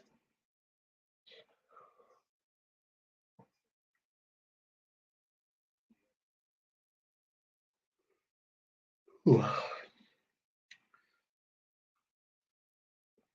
And if you're Davidovich, lovely drop shot and then lob combo from Djokovic. If you're Davidovich, you want to be moving Novak around the court now, don't you? You want to be testing out his body, just seeing if there is anything, majorly wrong with him. And if there is, can he take advantage of that? That's really what you want to be doing if you're the Spaniard. Just keeping him out there as long as possible, keeping him honest, just extending this match for as long as possible.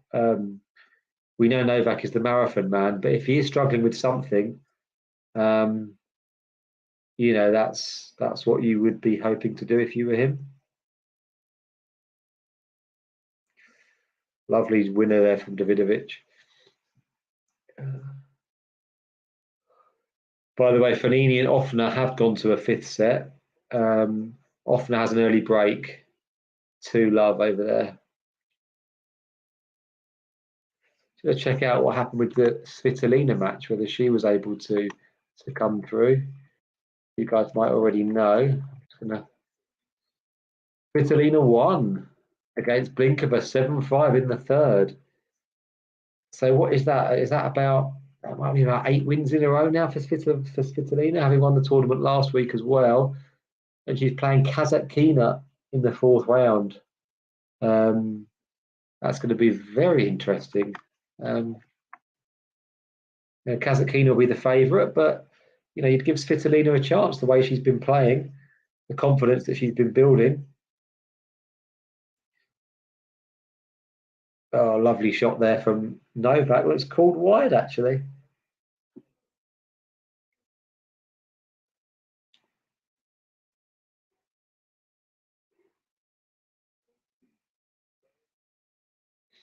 So it's out. 30-all. Davidovich has a sniff here. And again, there have been a fair few breaks in this match so far.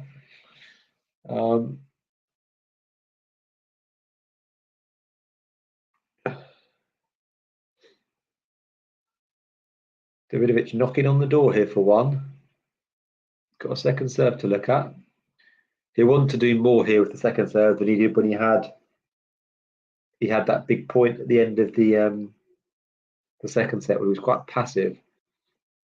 And he's put a backhand into the net there. Be very disappointed with that. 40-30.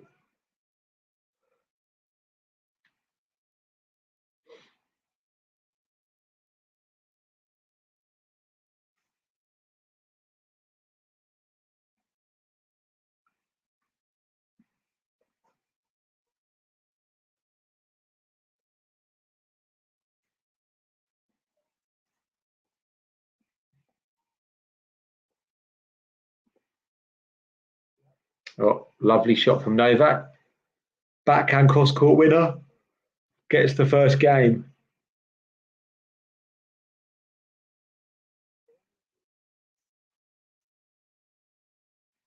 He still is not happy with the crowd reaction. I don't think Novak here.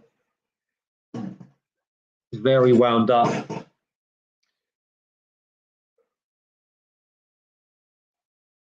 Taking on some fluid, taking on some water.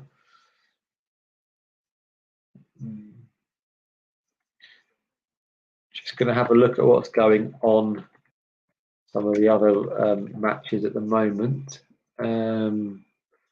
Mazzetti has just got an early break up against Cameron Norrie. Intriguing match out there on Simone Mathieu. Got Schwartzman against Tsitsipas coming up as well. That's a really interesting one, isn't it? Is Diego going to be able to maintain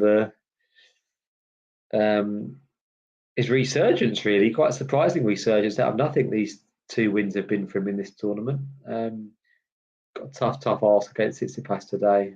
Tsitsipas not quite at his best at the moment, but he'd still be picking the Greek to come through that. Carlos Alcaraz, of course, against Shapovalov later. And we've got Varillas against Hurkacz as well. I believe the winner of this match, play against Varillas or Hurkacz.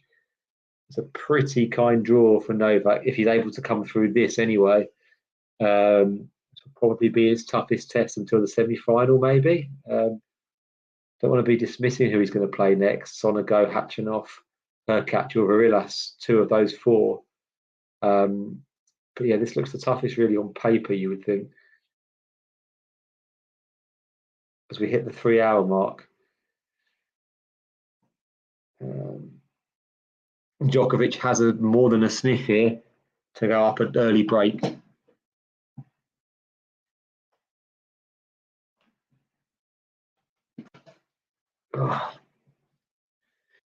So it's love 30. Checking out some of the live scores as well.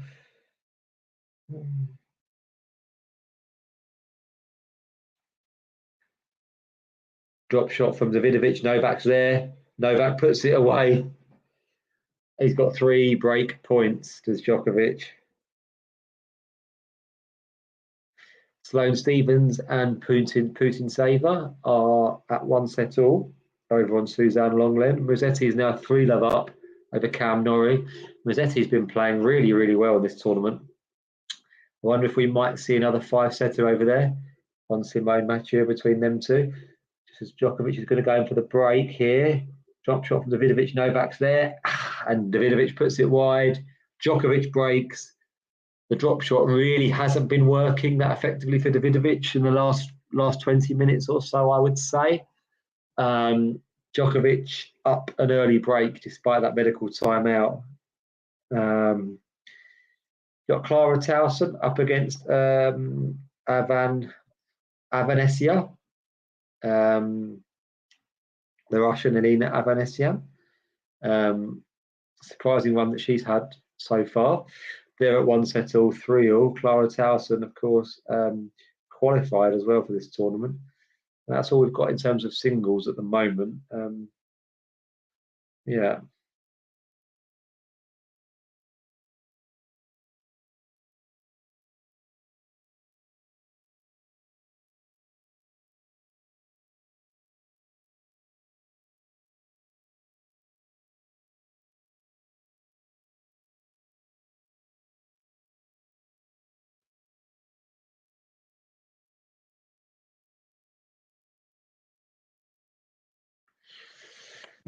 Okay.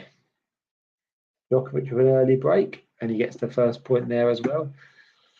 I mean, he really doesn't appear to be too hampered at the moment. But only Novak knows what he's feeling, right? So yeah.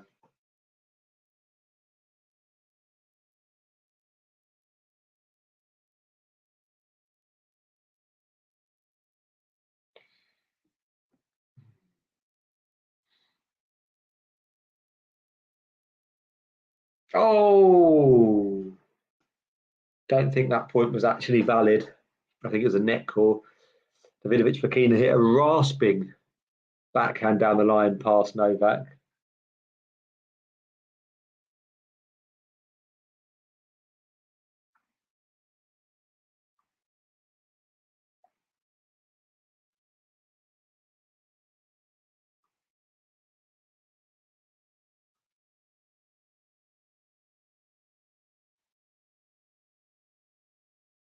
Oh, really good depth. No, just gone long with it, Davidovich. He's just missing now. And whereas maybe previously in the match he was getting the depth required, now the forehand's just missing. The umpires confirmed it was out. Hawkeye showing it as just out as well. Djokovic, is he starting to take control now? Every time it's looked like he has been, Davidovich has fought back, or Novak's level has kind of plateaued a bit. But yeah, it'd be interesting to see what happens here.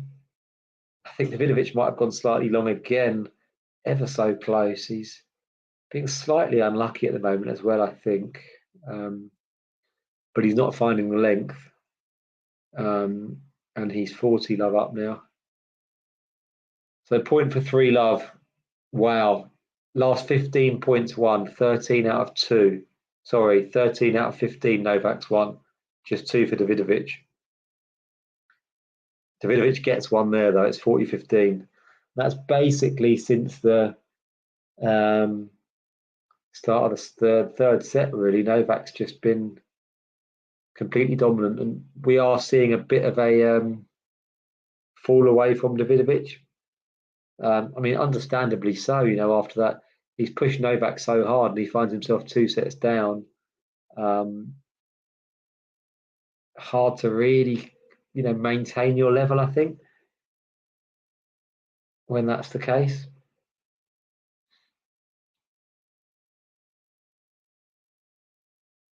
Good length there, though, from Davidovich. He's found it again. 2 backhands right plump on the line. Novak still managed to stay in the point with some incredible defence. He goes long with he goes wide with the forehanders, Novak. Really incredible length there from Davidovich, actually. He's playing with really, really low margins, though. He's really going for that baseline, which has obviously led to a higher unforced error count, 45 to 30. Still feels though seeing 30 unforced errors from Djokovic feels quite high. He's certainly not been as secure as he perhaps would be normally.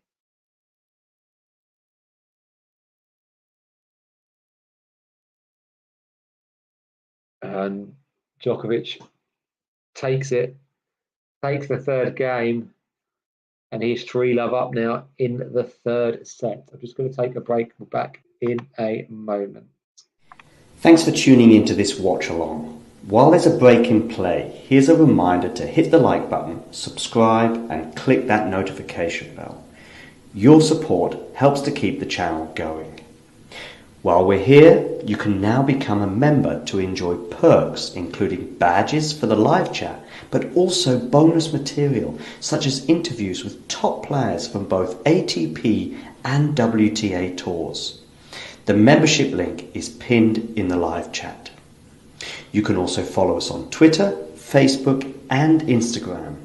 So whether it be serves or volleys, forehands or backhands, serve bots or drop shots, we've got you covered, whether that be via our website, talking-tennis.com, where you can read features and interviews from our top writers.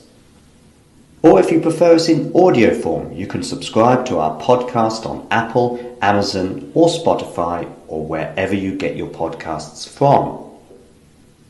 Remember, we offer you wall-to-wall coverage via our regular watch-alongs, magazine shows such as Nick's WTA Weekly or Damien and Mario's ATP version.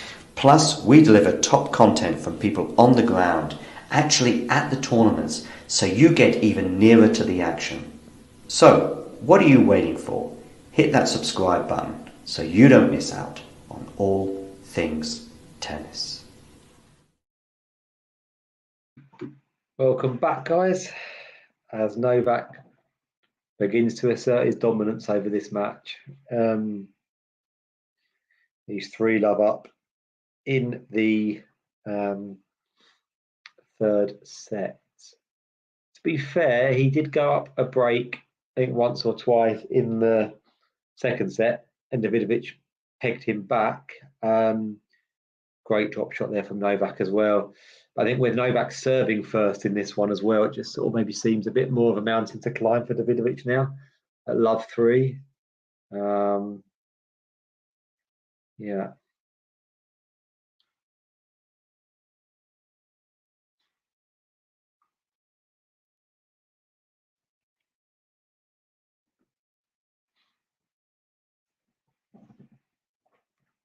Certainly needs this game, Davidovich.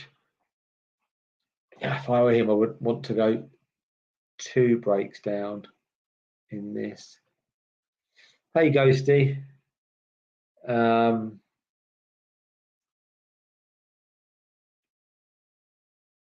Yeah.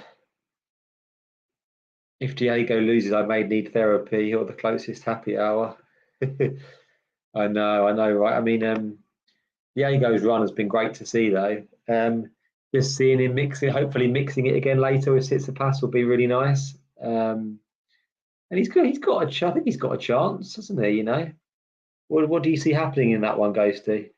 By the way, Davidovich is hanging on for dear life here. It's love 30 down.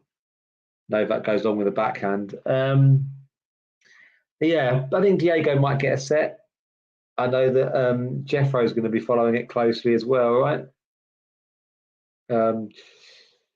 By the way, in this one, it's not sure if you saw the slight controversy with Novak and the crowd. He decided to get a medical timeout at the end of the second set tie break. I mean, which seemed like, if he was struggling, quite a reasonable time to do it, right? He did wait until the end of the tie break. But then he was getting a lot of whistles and boos from the crowd. How did Novak respond to that? Not very well. Yeah, quite sarcastic applause and stuff. So a little bit of controversy, but Novak doesn't appear to be struggling physically right now anyway, that's for sure. Got the early break. Hard to say whether it was the elbow. See this point out here. Novak hit a lovely return, but Davidovich stayed in it, and Novak goes wide with the backhand. Well played there, Davidovich. Didn't really seem like the elbow was getting too much attention. It was more his legs were getting a bit of a rub down. He was getting a bit of ice sort of applied everywhere. Didn't really seem like the elbow was getting massive attention. Yeah, so hard to say what the specifics of the injury were, whether it was a bit of loss of conditioning, I don't know.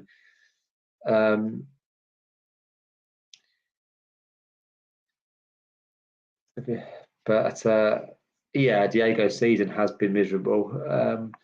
But he's had two wins, isn't he? Two good wins this tournament. So maybe he'll have a bit of confidence to take into his game with Tsitsipas. Why are they booing Nole? Fritz, I understand he asked for the booing. Djokovic is just going to work. Yeah, I mean, I can't hear the sound. I don't know if they're still booing him, but Ball Boy's just taken a tumble. Seems like he's okay. They were booing him for getting the timeout. Yeah, I don't really know. I mean, I think why would Djokovic be feigning it at that point, right? He's just won the second set tiebreak. He's up 2 sets. Doesn't really make much sense. I think there is a bit of a preconception with Novak, right? That when he's getting the trainer, he's kind of milking something, and that's the kind of go-to that people have almost. But it would be a strange time to do it, wouldn't it? Just after he'd won the second set. So it must have been sort of something bothering him. Breakpoint comes and goes there for Novak, so it's back to deuce. By the way, his Djokovic's breakpoint conversion rate has been really, really poor. Just going to get the stats up for it. He's broken a fair few times for sure, but he's also had so many opportunities. So he's 6 from 15 now on break points. So winning less than 50% of those.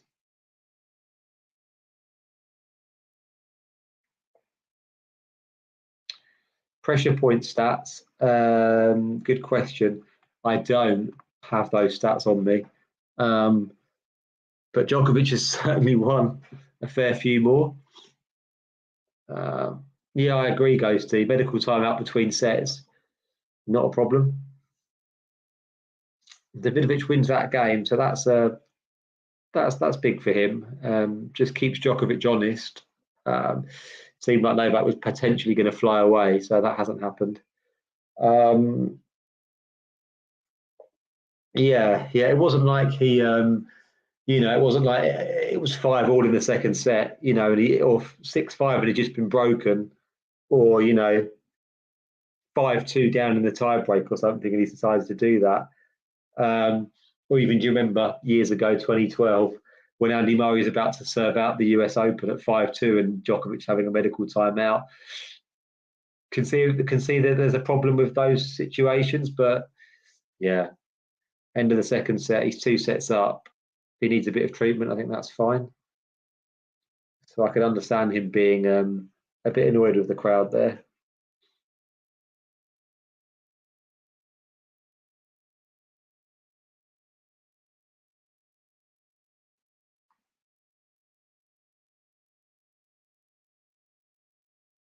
Another 5-setter as well, out on court 14. Fonini and Offner, which seems to be swinging this way and that. Offner's 3-2. I think they've already traded breaks in that 5th set.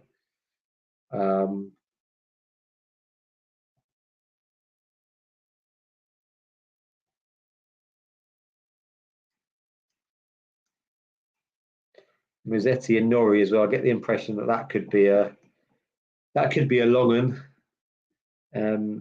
Musetti's really impressive so far. I have the feeling that the Italian might come through that one. Of course, as a Brit, I hope Norrie can do the business, but he's actually 5-1 down. Mazzetti's 5-1 up in that first set. Hope Norrie's okay physically, actually, because it's always a bit of a concern when you see Norrie lose a set quite easily, because that's quite uncharacteristic, isn't it, of him?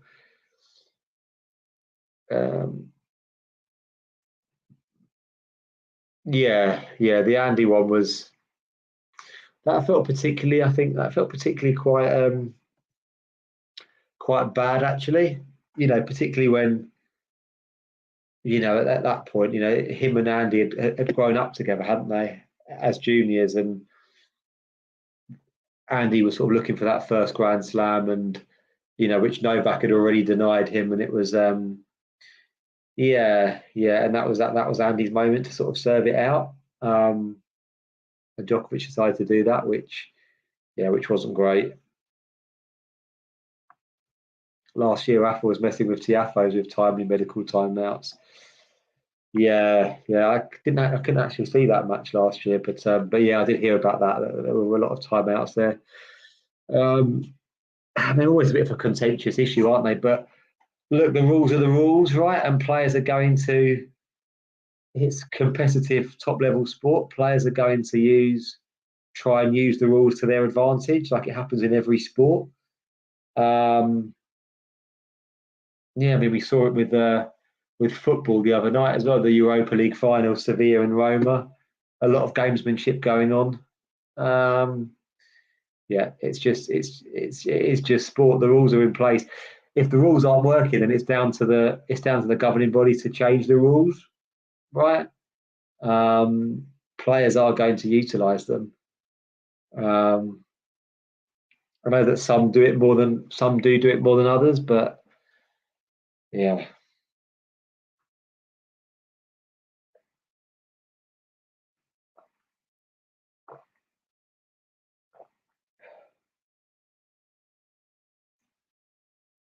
Davidovich is that juice here on the Djokovic serve. Thank you, John. Yeah, I'm going to have to sort of run in about 10 minutes or so. I might be able to stay on, for another 15 minutes or so. But let's see how long this fourth set lasts.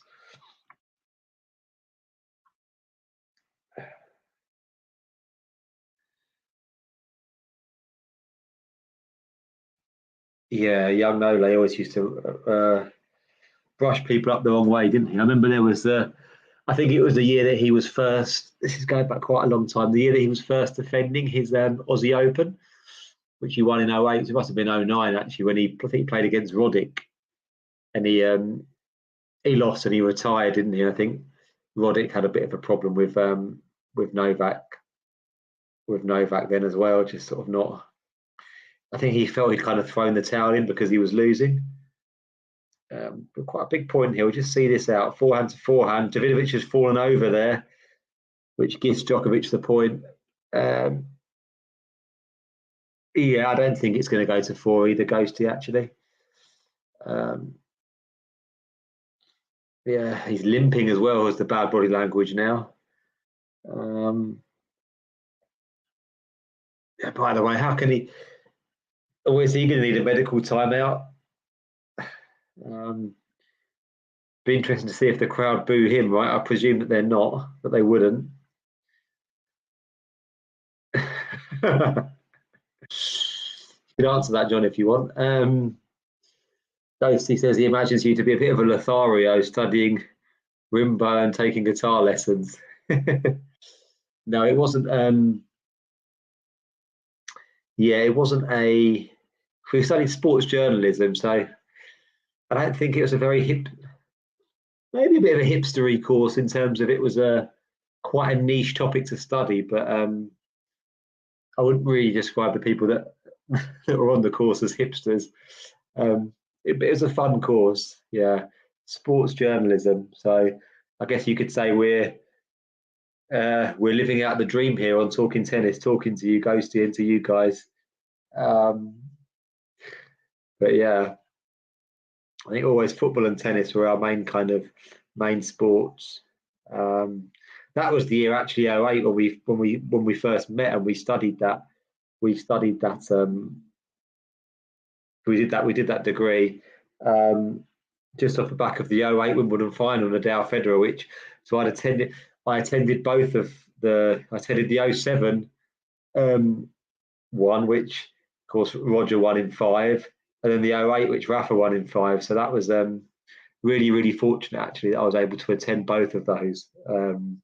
Yeah, pretty mad looking back. I don't really write now, Ghosty. No, I do. I work in psychology actually. I work as a CBT therapist, so really unrelated. But no, I kind of want to combine the two at some point and do a bit of sports psychology if I can. But I don't really write now, no, unfortunately. Yeah, the 08 Wimbledon was a classic. Yeah, I think John always tries to outdo me with that one, but he can't quite do that. John's attended some good matches. I think he was at the 2019 US Open final, Rafa and Medi, which was a good one. He's attended a couple of Rafa team French finals as well, but he hasn't topped that one.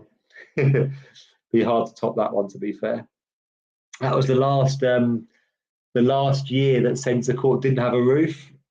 So of course that's why it ended up finishing about 9:30 p.m. UK time. Trophy presentations were in the dark. So there were a lot of rain delays. Yeah, I remember getting. I think I was only about 17, but I was with my dad and had a few ciders on that day. So the trophy presentations and stuff were a little bit hazy, but yeah, we were just sort of like drinking during the rain delays. That was good fun. As Djokovic holds there to take us to 4-1. Yeah.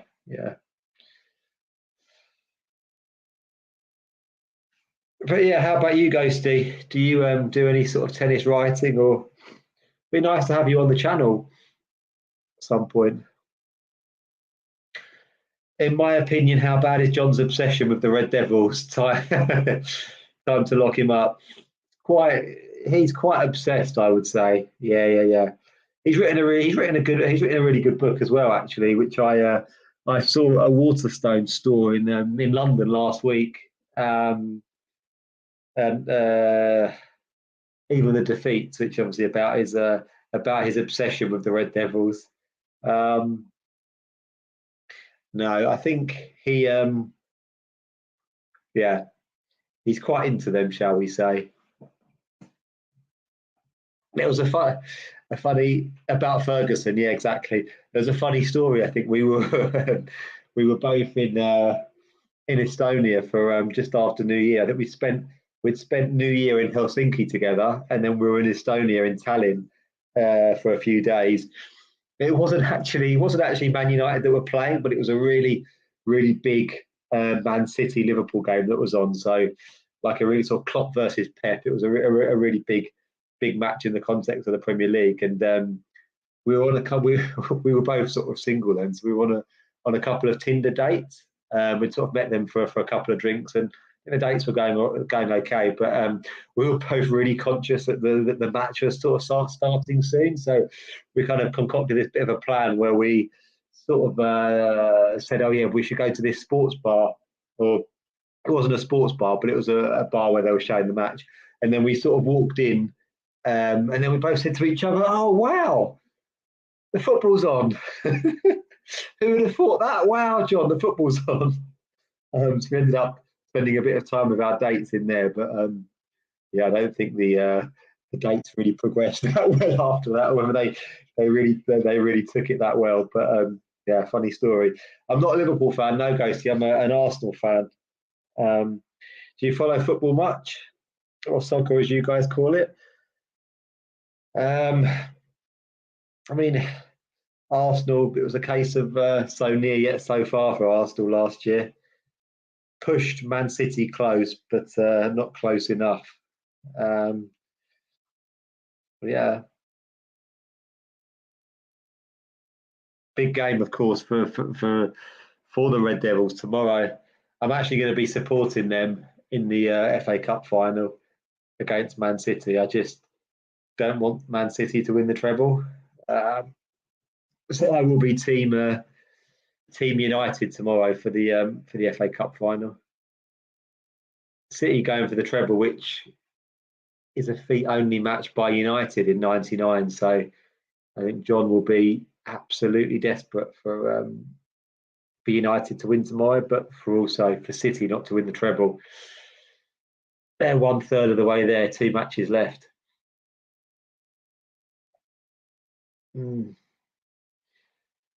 Newcastle because of family history. Okay.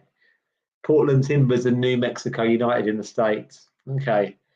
Yeah, Newcastle, good season for Newcastle, right? You guys have, first season back in the Champions League next year. That would be fun. Eddie Howe's done a brilliant job, by the way. Maybe he's already locked up in Shutter Island. Maybe that's why Ghosty. Maybe that's why John's not attending the French this week. Portland Timbers. Have they had any? I know you guys have in the MLS. You've had a lot of sort of retirees, haven't you, or players coming to the end of their careers and heading over there. Have you had any big name players at Portland? I love Man U. Love it.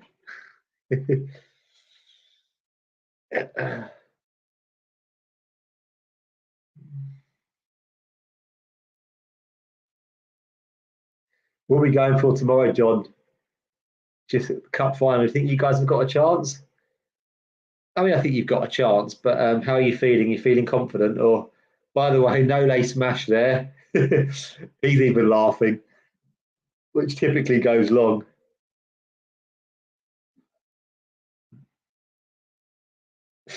So it's 4-2. Davidovich keeping Novak honest.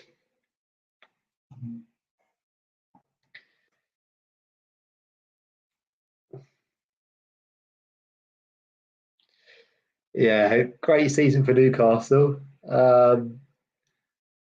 Yeah.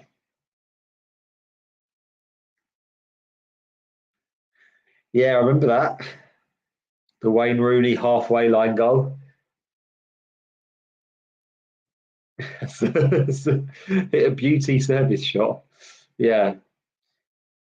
That was kind of Wayne Rooney's trademark, I guess. He did one for Everton in the Premier League as well.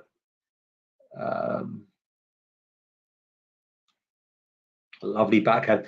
There was Carlos Vela's been a I guess a legend of the MLS, isn't he? He started his career at Arsenal. Very talented youngster, but couldn't quite fulfil his potential in Europe. Really, really talented. Get the impression he might have been a bit of a party animal. A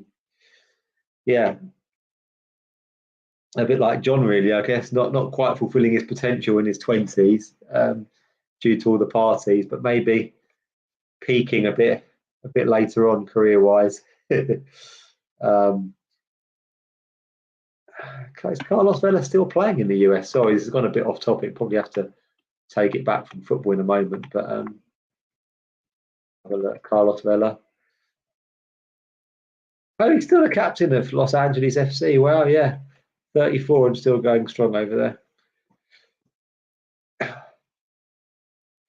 It seems to have hit a bit of a lull in the match, doesn't it? It almost feels like we're sort of creeping towards a Novak straight sets victory. He's going to be up 5-2 soon, I think. Right, yeah.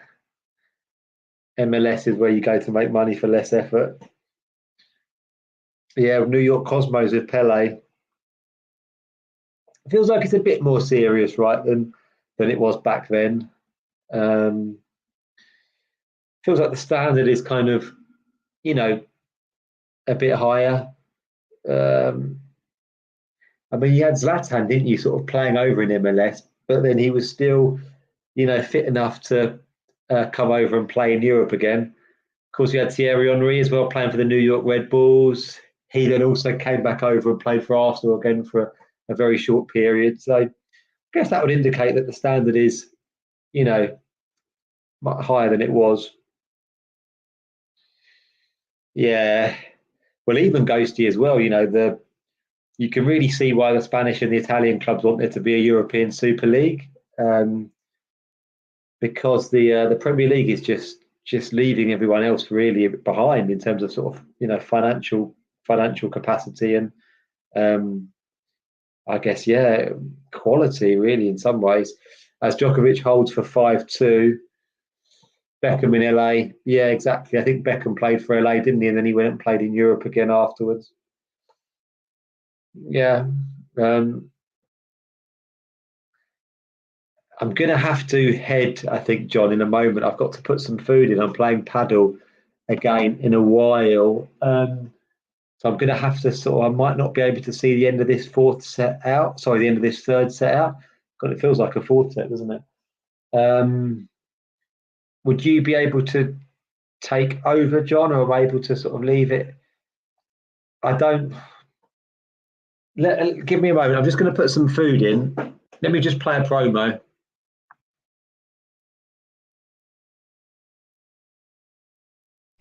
Thanks for tuning into this watch along. While there's a break in play, here's a reminder to hit the like button, subscribe and click that notification bell. Your support helps to keep the channel going. While we're here, you can now become a member to enjoy perks including badges for the live chat, but also bonus material such as interviews with top players from both ATP and WTA tours. The membership link is pinned in the live chat. You can also follow us on Twitter, Facebook and Instagram.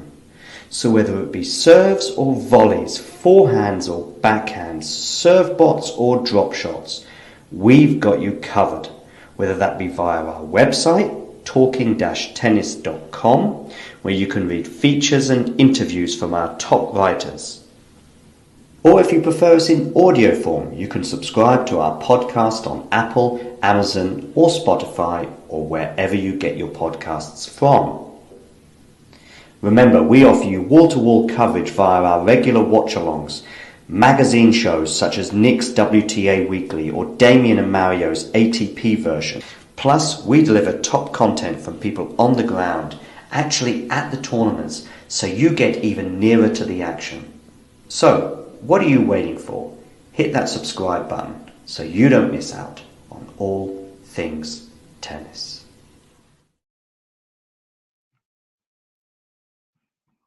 Hey guys.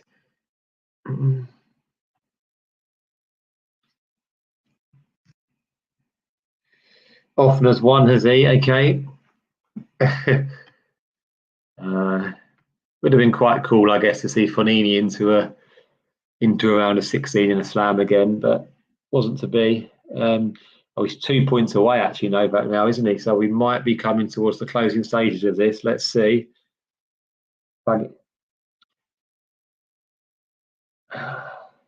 Backhand from Novak down the line. Forehand cross courts now. Trading forehands, forehand wide from Novak.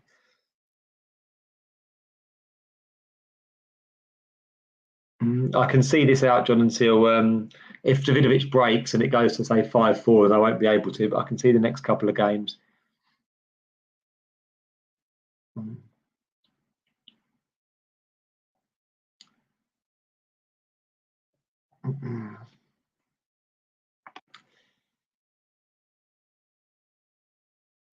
Oh, and it's 2 match points.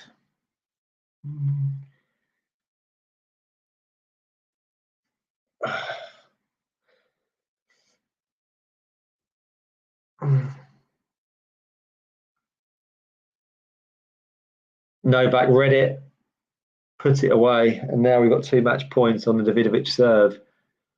Goes down the middle with the serve, backhand from Djokovic, forehand from Davidovich, backhand Djokovic, backhand from Davidovich deep. Novak retrieves it, backhand cross court from Davidovich, saves one of them.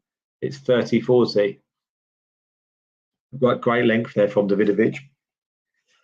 He's played a good match today, hasn't he? And he's kept Novak out there for 3.5 hours. So, and he could easily have won one of those first 2 sets. He had chances, but it's just, not to be for him potentially. Great return from Novak. Off a good serve as well from Davidovich. So we're going cross court here, and it's long from Davidovich. Novak wins in straight sets. So I can hang around for a couple of minutes if you need me to, John. I have to put my food on. But yeah, it was an intriguing, enthralling match. But again, that's so often the case with Novak. You just didn't really think he was going to lose, right? Agree, Ghosty. Yeah, kind of feels inevitable now that Novak is going to reach that semi-final. He's got Hurkacz or Varillas next, and then after that he's got Khachanov or Sonego. Kind of feels inevitable that he will get to that semi-final. It's just whether Alcaraz, who is certainly in a trickier half of the draw, whether Alcaraz is going to be able to do that as well. Okay, well, I will leave it there then. Thank you, Ghosty. Thank you, guys. Catch you on the next one. Take it easy. Enjoy the tennis. See you soon. Bye.